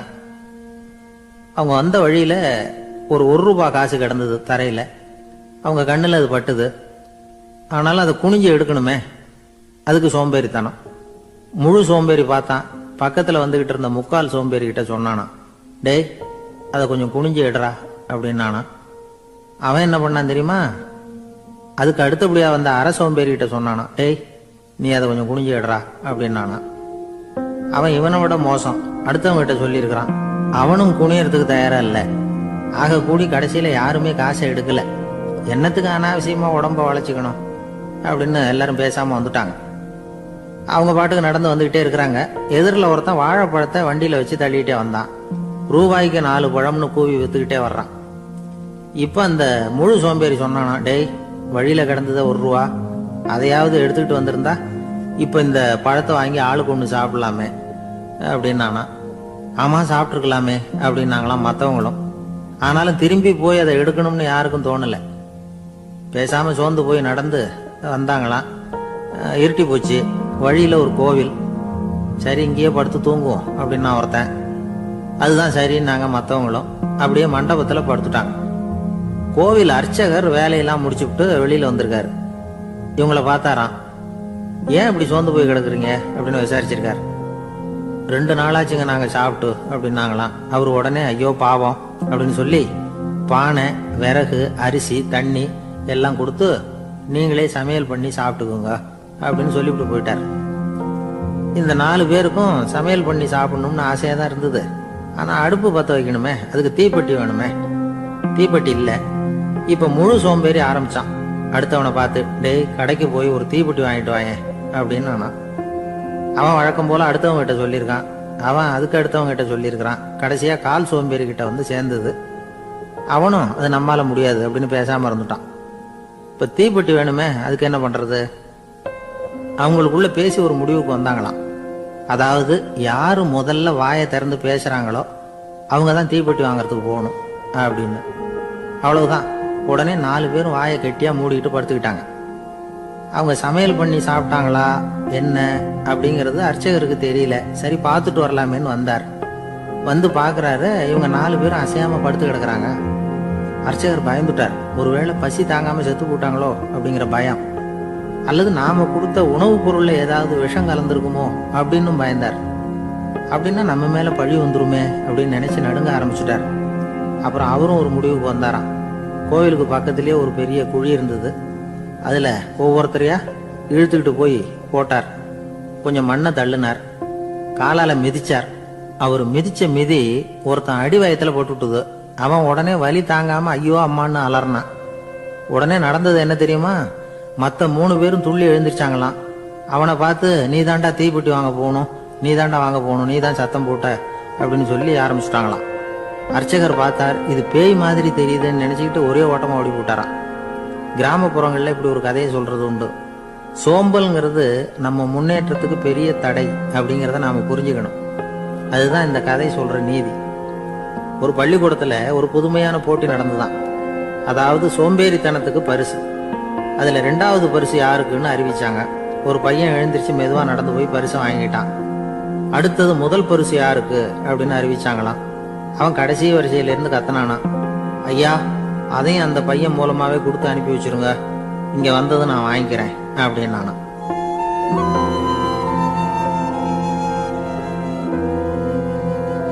ஒரு ஊர்ல ஒரு ராஜா இருந்தார். அவரு ஒரு நாள் காலையில அரண்மனையில மேல் மாடத்துல வந்து நின்றுகிட்டு இருந்தார். அப்போ ஒரு ஆள் வீதியில ரொம்ப வேகமா ஓடிக்கிட்டு இருக்கான். அதை ராஜா கவனிச்சார். அவன் மனசுல ஏதோ ஒரு தவிப்பு இருக்குங்கிறத புரிஞ்சுக்கிட்டார். உடனே அரண்மனை சேவகர்களை கூப்பிட்டார். அந்த ஆளை இங்க அழைச்சிட்டு வாங்க அப்படின்னார். இவங்க ஓடி போய் அந்த ஆளை அழைச்சிட்டு வந்தாங்க. மன்னர் முன்னாடி நிறுத்தினாங்க. மன்னர் அவனை நிமிர்ந்து பார்த்தார். எதுக்காக இவ்வளவு வேகமா ஓடிக்கிட்டு இருக்கிற அப்படின்னு கேட்டார்.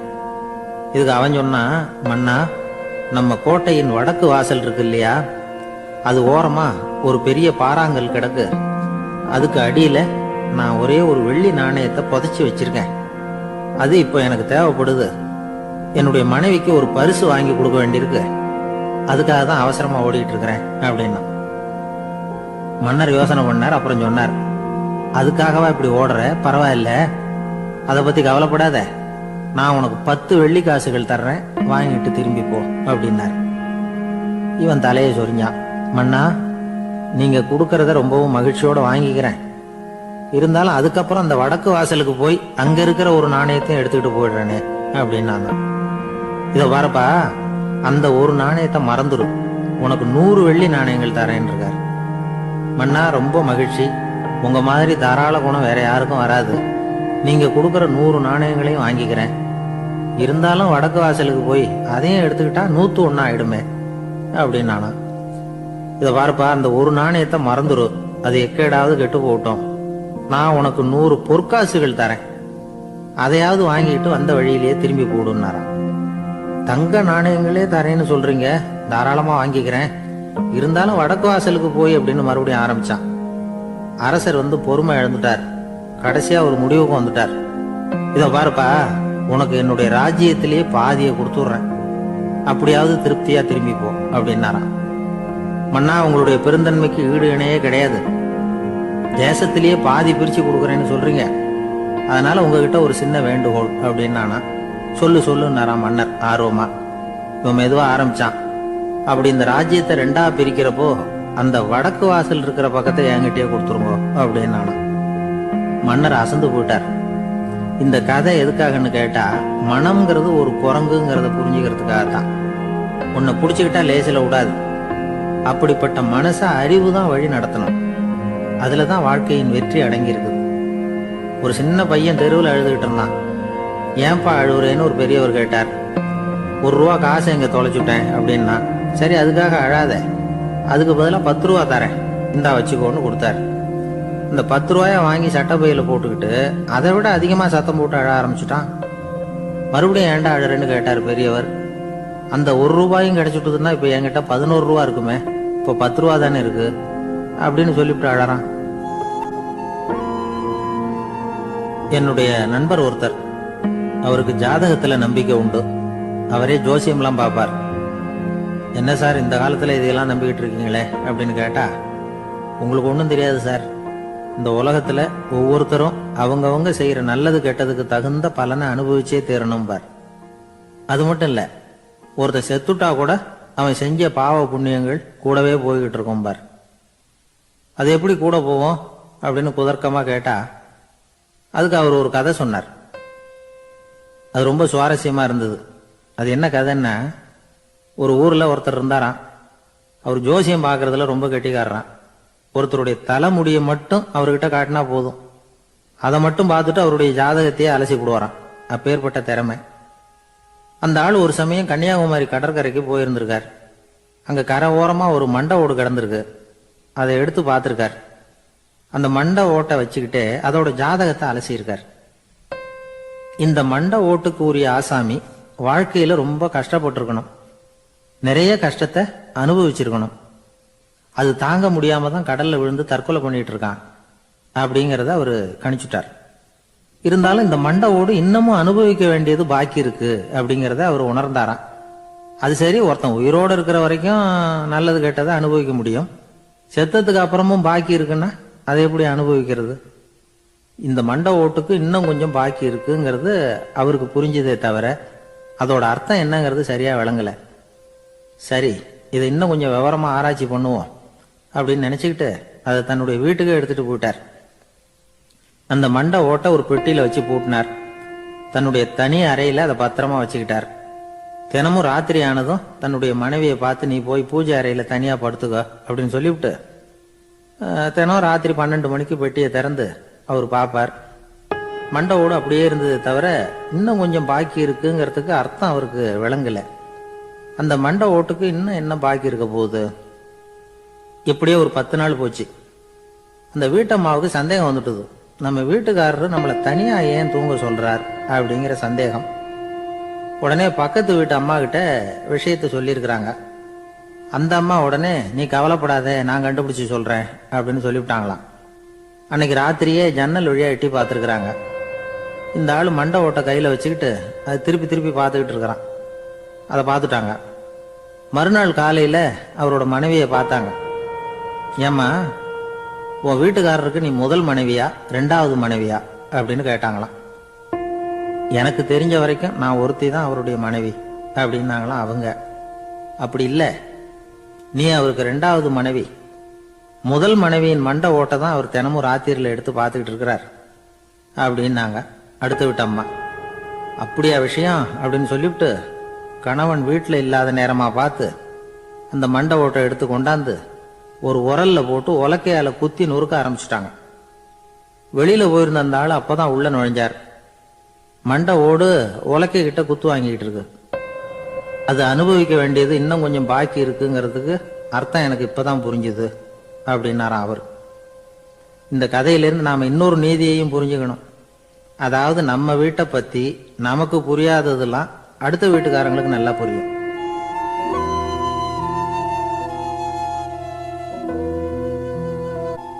ஒரு ஊர்ல ஒரு ஆள் இருந்தான். அவன் ஒரு நாள் கோயிலுக்கு போனான். கடவுள்கிட்ட வேண்டிக்கிட்டான், எனக்கு ஒரு 1,00,000 ரூபா நீ கொடுத்தா நான் உன் சன்னதியில ஒரு தேங்காய் உடைக்கிறேன் அப்படின்னு வேண்டிக்கிட்டான். கடவுள் பார்த்தார். உடனே அவன் கண் முன்னாடி தோன்றினார். இந்தா நீ கேட்ட 1,00,000 ரூபாய் அப்படின்னு சொல்லி அவன் கையில பணத்தை கொடுத்துட்டு மறைஞ்சிட்டார். இவனால நம்பவே முடியல. இவ்வளவு சுலபமா கிடைக்கும்னு தெரிஞ்சிருந்தா அனாவசியமா ஒரு தேங்காய் உடைக்கிறேன்னு வேண்டி இருக்க வேண்டியது இல்லையே அப்படின்னு நினைச்சான். இருந்தாலும் வேண்டுதலை நிறைவேற்ற வேண்டியது கடமை.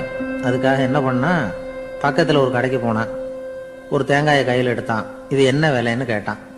5 ரூபான்னார் கடையில இருந்தவர். அதிகமா இருக்குதே விலைன்னா. அப்படின்னா ஒண்ணு செய்யுங்க, அடுத்த ஊருக்கு போங்க, அங்க தென்னந்தோப்பு அதிகம், அதனால அங்க இதை விட குறைஞ்ச விலைக்கு கிடைக்கும் அப்படின்னார். சரின்னு அடுத்த ஊருக்கு கிளம்புனான். அங்க போய் விசாரிச்சான். ஒரு தேங்காய் 3 ரூபாய் விலைன்னாங்க. இதுவும் அதிகமா தெரியுதேன்னா. அப்படின்னா ஒண்ணு செய்ய, அதோ அந்த ஆத்து ஓரமா ஒரு தென்னை மரம் இருக்கு பார், அதுல நீயே ஏறி பறிச்சுக்கோ, ஒரு தேங்காய்க்கு 1 ரூபா கொடுத்தா போதும் அப்படின்னார் அந்த தோப்புக்கு சொந்தக்காரரு. இவனுக்கு மரம் ஏற தெரியாது. இருந்தாலும் ஆசை யார விட்டுது, விலை சல்லிசா இருக்குதே.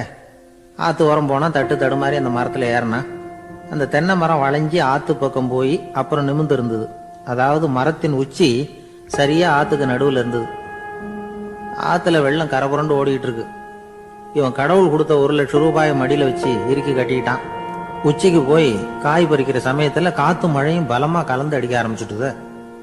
கால் வழுக்கி விட்டுட்டுது. இவன் சடார்னு ஒரு தென்னை மட்டையை பிடிச்சிக்கிட்டு தொங்க ஆரம்பிச்சிட்டான்.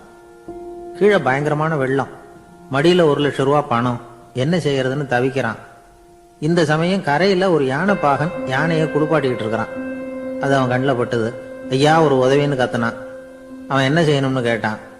உன் யானையை மெதுவா இங்கே அழைச்சிட்டு வா, எனக்கு நேரா கீழே நிறுத்து, என் காலை பிடிச்சி மெதுவா கீழே இறக்கி விட்டுரு, என் மடியில இருக்கிற பணத்துல உனக்கு 10,000 ரூபா தரேன் அப்படின்னா. அவன் பார்த்தான். காலை கையை பிடிச்சா கூட எவனும் இந்த காலத்துல 10 ரூபாய்க்கு மேல தரமாட்டேங்கிறான், இவன் காலை பிடிச்சா 10,000 தர்றேங்கிறான் அப்படின்னு யோசனை பண்ணா. உடனே யானையை கொண்டுட்டு போனான். அவனுக்கு நேரா கீழே நிறுத்தினான். அவன் காலை பிடிச்சான். அவ்வளவுதான். அந்த நேரம் பார்த்து யானை மெதுவா நடந்து அப்பால போட்டுது. இப்ப யானை பாகன் அவன் காலை கெட்டியா பிடிச்சிக்கிட்டு தூங்குறான். பரிதாபமா மேல பாக்குறான். அவன் மட்டையை பிடிச்சிட்டு தூங்குறான். இப்ப யானை பாகன் சொல்றான், தம்பி மட்டையை விட்டுறாத, கெட்டியா பிடிச்சிக்கோ, நான் உனக்கு 10,000 ரூபா தரேன், இதோ மடியில் தான் வச்சிருக்கேன்னா.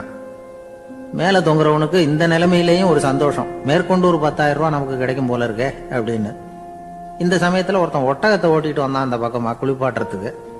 யானை பாகம் பார்த்துட்டான். ஐயா ஒட்டகக்காரரே, அதை இங்க கொண்டுட்டு வா, எங்க காலை பிடிச்சி பத்திரமா இறக்கி விடு, நாங்க பணம் கொடுக்குறோம்னா. அவனும் பணத்துக்கு ஆசைப்பட்டு வந்தான். அவன் காலை பிடிக்கிற சமயம் ஒட்டகமும் நழுவி போட்டுது. இப்போ 3 பேருமே வரிசையா தொங்குறாங்க. ஒட்டகக்காரன் கத்துறான், தம்பி மட்டையை விட்டுறாத, கெட்டியா பிடிச்சிக்கோ, நான் என் மடியில இருக்கிற 5,000 உனக்கு தந்துடுறேன்னா. மேல தொங்குறவனுக்கு இன்னமும் சந்தோஷம், இவனும் பணம் தர்றேங்கிறான் அப்படின்னா இன்னைக்கு நமக்கு மொத்த பண வரவு எவ்வளவு அப்படின்னு ஒவ்வொன்னா கூட்டி பார்க்க ஆரம்பிச்சான். மனக்கணக்கு சரியா வரல. அதனால அப்படியே விரல விட்டு எண்ண ஆரம்பிச்சான். அவ்வளவுதான். மட்டையை விட்டுட்டு கை நழுவி வந்துட்டுது. 3 பேரும் பொத்துன்னு ஆத்துல விழுந்தாங்க. படாத பாடுபட்டு தட்டு தடுமாறி கரைக்கு வந்து சேர்ந்தாங்க. 3 பேர் மடியில இருந்த பணமும் ஆத்தோட போட்டுது. பேராசை பெருநஷ்டம் அப்படின்னு ஒரு பழமொழி இருக்குல்ல, அதை விளக்கறதுக்காக சொல்லப்பட்ட கதை இது. இந்த காலத்துல ஒருத்தர் ஒரு நீச்சல் குளத்துல நீச்சல் அடிச்சுக்கிட்டு இருக்கிறார். காவலுக்கு இருந்தவர் அதை கவனிச்சுட்டார். கரையில இருந்து சத்தம் போட்டாராம், இதோ பாருங்க, இங்க ராத்திரி 8 மணிக்கு மேல நீச்சல் அடிக்கிறது சட்டப்படி குற்றம், அதுக்கு அனுமதி கிடையாது, தெரியாதா உங்களுக்கு அப்படின்னாராம். இதுக்கு அவரு, ஐயோ நான் நீச்சல் அடிக்க வந்தவன் இல்லைங்க, சும்மா சுத்தி பார்க்க வந்தவன், தடுமாறி குளத்துல விழுந்துட்டேன், நீச்சல் தெரியாது, அதனால தத்தளிச்சுக்கிட்டு இருக்கிறேன் அப்படின்னு கத்துனாராம். கரையில இருந்தவர் பார்த்தார். ஓ அப்படின்னா சரி, அதுக்கு ஒன்றும் தடை இல்லை அப்படின்னு சொல்லிவிட்டு அவர் பாட்டுக்கு நடந்து போயிட்டாராம்.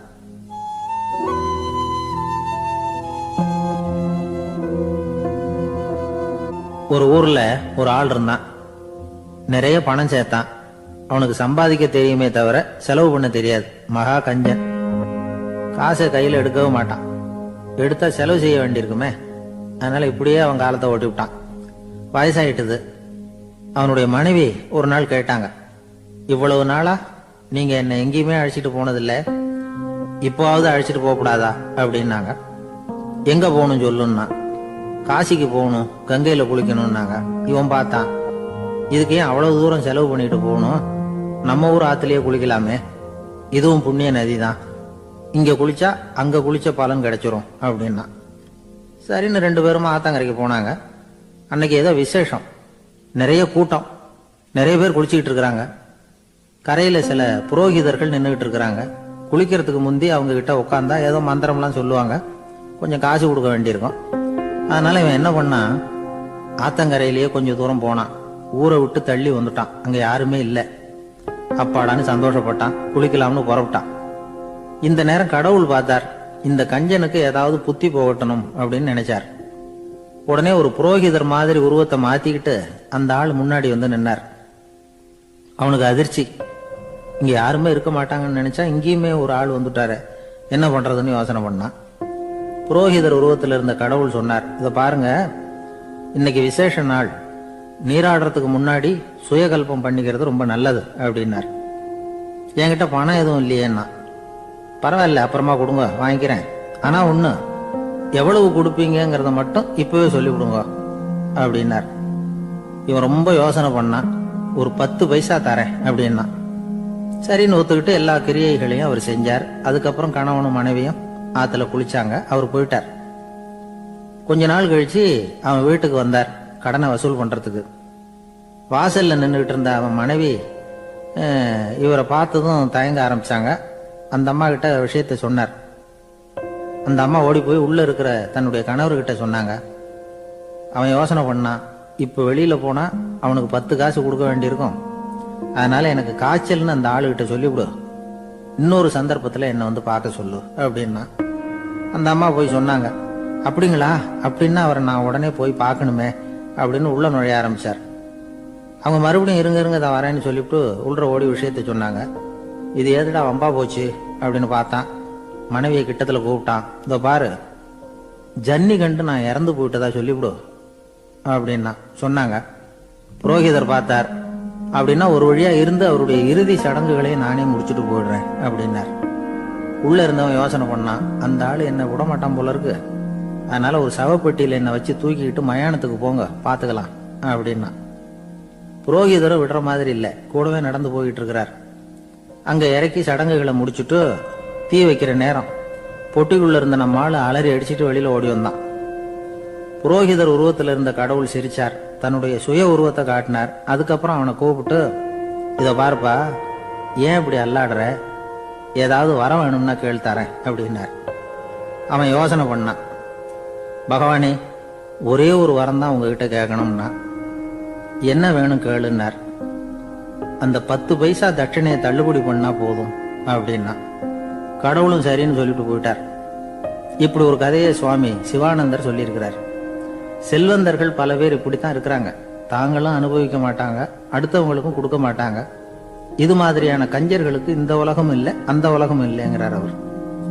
இந்த கதையில கடவுள் கடன் வசூலுக்கு வந்தது மாதிரி நம்ம ஊர் ஆள் ஒருத்தன் இன்னொருத்தர்கிட்ட 10 பைசா கடன் கொடுத்துட்டான். திருப்பி வாங்கறதுக்கு நடையா நடக்கிறான். கடைசியா கேட்டான், நீ எப்பதான் கடனை திருப்பி தரப்போற, அதை முடிவா சொல்லுன்னா. வர்ற வியாழக்கிழமை கண்டிப்பா கொடுத்துருவேன் அப்படின்னானா அவன். அன்னைக்கு நான் ஊர்ல இருக்க மாட்டேனே அப்படின்னானா இவன். அதனால என்ன, நானும் தான் அன்னைக்கு ஊர்ல இருக்க மாட்டேன் அப்படின்னா. ஒரு ஊர்ல ஒருத்தர் இருந்தான். ஏதோ ஒரு சின்ன அலுவலகத்துல வேலை பார்த்துக்கிட்டு இருந்தான். ரொம்ப ஏழை. வர்ற கொஞ்சம் வருமானத்தை வச்சு வாழ்க்கையை ஓட்டிக்கிட்டு இருந்தான். ஒரு நாள் தெரு வழியா அவன் நடந்து வந்துகிட்டு இருக்கிறான். தெருவில் ஒரு காசு கிடந்தது. அதை பார்த்துட்டான். அது குனிஞ்சு எடுத்தான். அது ஒரு பழங்கால காசு. அந்த காசு நடுவில் ஒரு துளை இருந்தது, அதாவது துளையிட்ட நாணயம். பழங்காலத்தில் புழக்கத்தில் இருந்த ஒரு நாணயம் அது. துளையிட்ட நாணயம் கிடைச்சதுன்னா ரொம்ப நல்லது, அது அதிர்ஷ்டம் அப்படின்னு ஒரு நம்பிக்கை உண்டு. இவன் கையில் அது கிடைச்சதும் ரொம்ப சந்தோஷப்பட்டான். இனிமே என்னுடைய கஷ்டம்லாம் தீரப்போகுது, அதிர்ஷ்டம் என்னை தேடி வரும், நான் பணக்காரன் ஆயிடுவேன் அப்படின்னு சொல்லிட்டு அந்த காசை தன்னுடைய கோட்டு பையில பத்திரமா போட்டு வச்சுக்கிட்டான். அடிக்கடி அதை தொட்டு பார்த்துக்கிறது உண்டு, வெளியில எடுக்க மாட்டான். இப்படியே கொஞ்ச காலம் ஆச்சு. அதுக்கப்புறம் என்னாச்சு தெரியுமா, நிஜமாவே அதிர்ஷ்டம் அவனை தேடி வர ஆரம்பிச்சுட்டுது. செல்வம் வந்து குவிஞ்சது. பணம், பதவி, புகழ் எல்லாம் வந்து சேர்ந்தது. சமூகத்துல அவன் ஒரு பெரிய மனுஷன் ஆயிட்டான். எல்லாரும் அவனை பாராட்டினாங்க. அவன் எதை தொட்டாலும் வெற்றி, எல்லாம் அந்த காசோட மகிமை அப்படின்னு அவன் மனசுக்குள்ள நினைச்சுக்கிட்டான். தினமும் காலையில அந்த கோட்டை போட்டுக்கிட்டு தான் வெளியில கிளம்புவான். புறப்படுறதுக்கு முன்னாடி கோட்டு பாக்கெட்டை தொட்டு பார்த்துக்குவான், உள்ள காசு இருக்கா அப்படிங்கிறத உறுதிப்படுத்திக்குவான். அதுக்கப்புறம் தான் வெளியில கிளம்புவான். இப்படியே பல வருஷம் ஓடி போச்சு. ஒரு நாள் அவனுக்கு அந்த ஆசை வந்துட்டுது, அதாவது அந்த துளையிட்ட நாணயத்தை எடுத்து கண்ணால பார்க்கணும் அப்படின்னு. காலையில சாப்பிட்டுக்கிட்டு இருந்தான். அப்போ தன்னுடைய மனைவி கிட்ட சொன்னான், ரொம்ப நாளைக்கு அப்புறம் என்னுடைய அந்த நாணயத்தை இன்னைக்கு வெளியில எடுத்து பார்க்க போறேன்னா. என்னத்துக்கு அது, இப்ப அதை பார்க்க வேணாமே அப்படின்னு மெதுவா இழுத்தாங்க அந்த அம்மா. இல்ல இல்ல, நான் பார்த்தே தீரணும் அப்படின்னு அவன் தன்னுடைய சட்டை பைக்குள்ள கையை விட்டான். உள்ள இருந்த நாணயத்தை வெளியில எடுத்தான். பார்த்தா அவனுக்கு ஆச்சரியமா போச்சு. அந்த நாணயத்துல தொலையே இல்லை. என்ன ஆச்சு அப்படின்னு சொல்லி அவன் ரொம்ப குழம்பி போயிட்டான். இப்போ அந்த அம்மா சொன்னாங்க, நான் தான் ஒரு நாள் உங்க கோட்டு ரொம்பவும் தூசியா இருக்கேன்னு சொல்லி அதை ஜன்னலுக்கு வெளியில உதறினேன். உள்ள இருந்த அந்த காசு அப்ப எனக்கு தெரியாது, ஞாபகத்துல இல்லை. அது தெருவில் விழுந்துட்டது போல இருக்கு. அதுக்கப்புறம் எவ்வளவோ தேடி பார்த்தேன், கிடைக்கல. அதுக்குள்ள அதை யாரோ எடுத்துட்டு போயிட்டாங்க போல இருக்கு. அது இல்லைங்கிறது உங்களுக்கு தெரிஞ்சா வருத்தமா இருக்குமேங்கிறதுக்காக நான் தான் வேற ஒரு நாணயத்தை எடுத்து சட்டை பைக்குள்ள வச்சுட்டேன் அப்படின்னு விவரத்தை சொன்னாங்க அந்த அம்மா. இது எப்ப நடந்ததுன்னு கேட்டான். உங்களுக்கு அந்த காசு கிடைச்சதே அன்னைக்கு மறுநாளே இது நடந்து போச்சு அப்படின்னாங்களாம். இத கொஞ்சம் யோசனை பண்ணி பாருங்க. அவனுக்கு அதிர்ஷ்டத்தை கொடுத்தது அந்த நாணயம் இல்லை, அவனுடைய நம்பிக்கை, அதாவது தன்னம்பிக்கை. அதுதான் வேலை செஞ்சிருக்கு. இதுல இருந்து நாம தெரிஞ்சுக்க வேண்டியது என்னன்னா, வாழ்க்கையில முன்னேற நினைக்கிறவங்களுக்கு தன்னம்பிக்கை ரொம்ப முக்கியம். அது இல்லைன்னா முன்னேற முடியாது. ஒருத்தன் சொன்னானா, நான் எப்பவுமே என்னதான் சார் நம்புவேன், மத்தவங்கள நம்ப மாட்டேன். நேற்றுக்கு பாருங்க, திடீர்னு 10 பேர் என்ன அடிக்க வந்துட்டாங்க, நான் ஒருத்தனாவே அதை சமாளிச்சேன் அப்படின்றான் ரொம்ப பெருமையா. அது எப்படின்னு கேட்டாங்களாம். ஒரே ஓட்டமா அங்கிருந்து ஓடி வந்துட்டேன் அப்படின்னு நானா.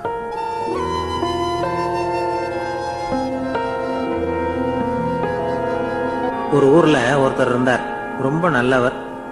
யாருக்காவது ஏதாவது கொடுத்துக்கிட்டே இருப்பார், கொடையாடி. தினமும் யாராவது ஒருத்தருக்கு ஏதாவது கொடுக்கலன்னா அவருக்கு தூக்கம் வராது, அப்படி ஒரு பழக்கம். அது மட்டும் இல்ல, அவர் கொடுக்கறது அடுத்தவங்களுக்கு தெரியாது, அவ்வளவு ரகசியமா அதை கொடுப்பார். வலது கை கொடுக்கறது இடது கைக்கு தெரியக்கூடாதுன்னு சொல்லுவாங்கல்ல, அது மாதிரி அவர். ஒரு நாள் ராத்திரி அவர் ஏற்கனவே தயாரா கட்டி வச்சிருந்த பணம் முடிச்ச கையில எடுத்துக்கிட்டு வீட்டை விட்டு வெளியில வந்தார். தெருவில் இறங்கி நடந்தார். இன்னைக்கு யாருக்கு தர்மம் செய்யறது அப்படின்னு யோசனை பண்ணிட்டு இருட்டில் நடந்து வந்துகிட்டு இருக்கிறார். யாரோ ஒருத்தர் எதிரில் வர்றது மாதிரி தெரிஞ்சுது. உடனே அவர் கிட்ட போனார். தன்கிட்ட இருந்த பணம் முடிச்ச அவசரமா அவர் கையில திணிச்சுட்டு திரும்பி வந்துட்டார். அப்பாடா, ஒரு வழியா யாருக்கும் தெரியாம இன்னைக்கு தர்மம் பண்ணியாச்சு அப்படிங்கிற மகிழ்ச்சி, மன நிறைவு அவர் முகத்துல. நிம்மதியா தூங்கினார். அப்புறம் எழுந்திரிச்சார். மறுநாள் காலையில ஊரு பூரா ஒரே பேச்சு. என்ன பேச்சுன்னா, நேத்து ராத்திரி ஒரு திருடன் கையில யாரோ பணத்தை கொடுத்துட்டு போயிருக்கிறாங்க அப்படின்னு எல்லாரும் பேசிட்டு இருக்கிறாங்க. இதை கேள்விப்பட்டதும் அந்த பெரியவருக்கு ரொம்ப வருத்தமா போச்சு. அடடா, போயும் ஒரு திருடனுக்கா உதவி பண்ணிருக்கிறோம், பிரயோஜனம் இல்லாம போட்டுதே அப்படின்னு நினைச்சார். சரி, இன்னைக்கு யாருக்காவது உதவி பண்ணணும் அப்படின்னு முடிவு பண்ணினார். ராத்திரி நேரம் வந்தது. இவர் வழக்கம் போல தெருவில் இறங்கி நடந்தார். கையில பணம் முடிச்சு. எதிரில் ஒரு பெண் உருவம் மங்கலா தெரிஞ்சது. இவர் உடனே அந்த பெண் கிட்ட பணத்தை கொடுத்துட்டு திருப்தியா திரும்பி வந்துட்டார். மறுநாள் காலையில ஊரு பூரா என்ன பேசிக்கிட்டாங்க தெரியுமா? நேத்து ராத்திரி நெறி தவறி நடக்கிற ஒரு பெண்ணின் கையில யாரோ பணத்தை வச்சுட்டு போயிருக்கிறாங்க அப்படின்னு எல்லாரும் பேசிக்கிறாங்க. அடடா, இன்னைக்கும் தவறுதலா நடந்து போச்சு அப்படின்னு ஒரு வருத்தப்பட்டார். இருக்கட்டும், இன்னைக்கும் ஏதாவது தர்மம் பண்ணுவோம் அப்படின்னு நினைச்சுக்கிட்டாரு. 3வது நாள் ராத்திரியும் புறப்பட்டார். இப்பவும் எதிரில் ஒருத்தர் வந்தார். இவர் பணத்தை கொடுத்தார், திரும்பி வந்துட்டார். மறுநாள் மக்கள் என்ன பேசிக்கிட்டாங்கன்னா, நேத்து ராத்திரி ஒரு செல்வந்தர் கையில யாரோ பணத்தை கொடுத்துட்டு போயிருக்கிறாங்க அப்படின்னு பேசிக்கிட்டாங்களாம். அவருக்கு ரொம்ப வருத்தமா போயிட்டுது. என்ன இது, தினம் இப்படி ஆகிட்டு இருக்குதே அப்படின்னு நினைச்சுக்கிட்டே படுத்து தூங்கினார். அன்னைக்கு ராத்திரி ஒரு கனவு. அந்த கனவுல இறைவன் வந்து சொன்னாராம், இதோ பாருப்பா, நீ கொடுத்த தர்மம் வீணா போயிடல. உன்கிட்ட பணம் வாங்கின அந்த திருடன் திருந்திட்டான், அந்த பொண்ணும் திருந்திட்டா, அந்த செல்வந்தனும் கொடையாளி ஆயிட்டான், எல்லாருக்கும் உதவி பண்ண ஆரம்பிச்சுட்டான் அப்படின்னு சொன்னாராம். இந்த கதையை சொன்னவர் யாருன்னா நபிகள் நாயகம். இதுல உள்ள கருத்து என்னன்னா, நல்ல மனசோட தர்மம் பண்ணுனா அது வீணா போறதில்லை. இன்னொரு கருத்து, தர்மம் வந்து தன்னை மட்டுமல்ல அடுத்தவங்களையும் தீமையிலிருந்து காப்பாற்றும். இதுதான் நாம புரிஞ்சுக்க வேண்டியது. இந்த காலத்திலே இது மாதிரி சில சம்பவங்கள் நடக்கிறது உண்டு. ஒரு பெரியவர் இருட்டில் நடந்து வந்துகிட்டு இருந்தாரு. எதிரில் வந்த ஒருத்தன் வலு கட்டாயமா ஒரு கையை பிடிச்சி ஒரு பண முடிப்பை கொடுத்து வச்சுக்க சொல்லிவிட்டு விலகி போட்டான். பெரியவருக்கு ஆச்சரியம். இந்த காலத்திலயும் இப்படி வலது கை கொடுக்கறது இடது கைக்கு தெரியக்கூடாதுன்னு நினைக்கிற கொடையாளிகள் உண்டு போல இருக்கு அப்படின்னு யோசனை பண்ணிக்கிட்டே நடந்தார். கொஞ்ச தூரம் போயிருப்பாரு. அதுக்குள்ள அதே ஆள் திரும்பி வந்தான். கொடுத்த பண முடிப்பை திருப்பி கொடுங்க அப்படின்னு கேட்டு வாங்கிட்டான். இவருக்கு ஒன்றும் புரியல. ஏன் இப்படி பண்றேன்னார். அது ஒண்ணும் இல்லைங்க, கொஞ்ச நேரம் இதை உங்ககிட்ட கொடுத்து வச்சிருந்தேன், அவ்வளவுதான் அப்படின்னா. ஏன்னு கேட்டார். என்னை பின்னாடி போலீஸ் தேடிக்கிட்டு வந்துகிட்டு இருக்குது, அதுதான் அப்படி பண்ணேன். இப்போ போயிட்டுது, இனிமே ஒன்றும் பயம் இல்லை அப்படின்னு சொல்லிவிட்டு அவன் பாட்டுக்கு நடந்து போறான்.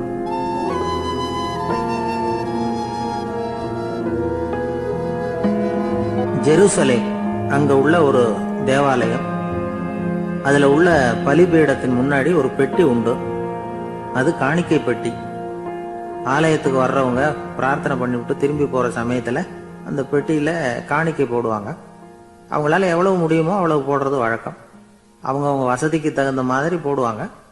வசதி உள்ளவங்களா இருந்தாலும் சரி, வசதியே இல்லாத வறியவர்களா இருந்தாலும் சரி, ஆலய காணிக்கை பெட்டியில காசு போடுறது அவங்களுக்கு ரொம்ப பெருமையான ஒரு செயல். ஒரு சமயம் இயேசு தம்முடைய சீடர்களோடு அந்த ஆலயத்துக்கு வரார். அங்க உட்காந்து ரொம்ப நேரம் வழிபாடு பண்ணிட்டு இருக்கிறார். சீடர்களும் அந்த ஜபத்துல கலந்துக்கிட்டாங்க. வழிபாடு முடிஞ்சுது. இயேசு உட்கார்ந்துருக்கிறார். காணிக்கை பெட்டியில காசு போடுறவங்கள கவனிக்கிறார். சீடர்களும் அதையே கவனிச்சுக்கிட்டு இருக்கிறாங்க. ரொம்ப பேர் வரிசையா வந்தாங்க. அவங்களால முடிஞ்ச அளவுக்கு காசு போட்டுட்டு அவங்க பாட்டுக்கு போய்கிட்டு இருக்கிறாங்க. வசதியானவங்க நிறைய பேர் வந்தாங்க. அதுக்கு மத்தியில வயசான ஒரு அம்மா, அவங்களும் வந்து காசு போட்டுட்டு போறாங்க. இப்போ இயேசு தன்னுடைய சீடர்கள் பக்கம் திரும்பினார். ஒரு கேள்வி கேட்டார். இப்போ இந்த காணிக்கை பெட்டியில நிறைய பேர் வந்து காசு போட்டுட்டு போறத நீங்க கவனிச்சிங்க. இன்னைக்கு இந்த காணிக்கை பெட்டியில ரொம்பவும் அதிகமா காசு போட்டது யார் அப்படின்னு கேட்டார். முதல்ல வந்தார ஒரு பெரிய மனுஷன், அவர் தான் அதிகமா போட்டார் அப்படின்னாரு ஒருத்தர். மூணாவதா வந்தவர் தான் அதிகமா போட்டார், நான் கவனிச்சேன் அப்படின்னாரு இன்னொருத்தர். இப்படி ஆளுக்கு ஒரு விதமா சொல்றாங்க. கடைசியா இயேசு சொன்னாராம், இன்றைக்கு அந்த பெட்டியில அதிகமா காசு போட்டவங்க அந்த வயசான அம்மா தான் அப்படின்னாராம். சீடர்களுக்கு ஒன்றும் புரியல. அந்த அம்மா ரொம்ப ஏழையாச்சே, அவங்க எப்படி அதிகமா காணிக்கை செலுத்த முடியும் அப்படிங்கறது அவங்க சந்தேகம். இயேசு விளக்குனார். நிறைய பேர் வந்தாங்க, நிறையவே காசுகள் போட்டாங்க, அது உண்மைதான். ஆனாலும் அந்த அம்மா என்ன பண்ணாங்க கவனிச்சிங்களா? வந்தாங்க, தன்னுடைய காசு பைய திறந்தாங்க, அப்படியே கொட்டுனாங்க. அதுல இருந்தது ரெண்டு காசுகள் தான். அந்த 2 காசும் காணிக்கை பெட்டியில விழுந்துட்டுது. மற்றவங்கெல்லாம் தங்கள்கிட்ட இருந்த செல்வத்தின் ஒரு சிறு பகுதியை எடுத்து பெட்டியில போட்டாங்க. ஆனா இந்த அம்மா தன்கிட்ட என்ன இருந்ததோ அதை அப்படியே போட்டுட்டாங்க. தன்னுடைய பிழைப்புக்காக வச்சிருந்த அவ்வளவையும் இழக்கிறதுக்கு தயாராயிட்டாங்க. அவ்வளவு தாராள மனசு அவங்களுக்கு. அதனால அவங்க செலுத்தின காணிக்கை தான் அளவுல அதிகம் அப்படின்னார். விலை மதிப்பில்லாத முத்து புதையல் ஒருத்தனுக்கு கிடைக்க போகுதுன்னு வச்சுக்கோங்க. அதன் மதிப்பை உணர்ந்தவன் என்ன பண்ணுவான்? அதை அடையறதுக்காக தன்கிட்ட இருக்கிற எதையும் கொடுக்கறதுக்கு தயாரா இருப்பான் இல்லையா? அது மாதிரிதான் இதுவும் அப்படின்னார். உலக மதிப்பீடுகளை துரும்பா தூசியா மதிச்சு அதையெல்லாம் உதறி விடுகிறவன் இறையருள் அப்படிங்கிற இணையில்லாத செல்வத்தை பெறுகிறான் அப்படிங்கிறது இதுல உள்ள கருத்து. இறைவனுக்காக இழப்பதுன்னா துன்பப்படுகிறவர்களுக்காக, ஏழைகளுக்காக, ஏதுமற்றவர்களுக்காக இழப்பது அப்படின்னு அர்த்தம். உங்கள் அயலானுக்கு நீங்கள் என்ன உதவி செய்தாலும் அதை எனக்கே செய்கிறீர்கள் அப்படின்னு இயேசு சொல்லியிருக்கிறார். அடுத்தவங்களுக்கு உதவணுங்கிற குணம் இன்னைக்கு ரொம்ப குறைஞ்சு போச்சு. ஒருத்தன் வாழைப்பழத்தோல் வழுக்கி கீழே விழுந்துட்டான். பக்கத்துல இருந்த நண்பன் உடனே இவனை தூக்கிக்கிட்டு போய் ஆஸ்பத்திரியில சேர்த்துட்டான். அதுக்கப்புறம் சொன்னான், நீ அந்த வாழைப்பழத்தோல்ல காலை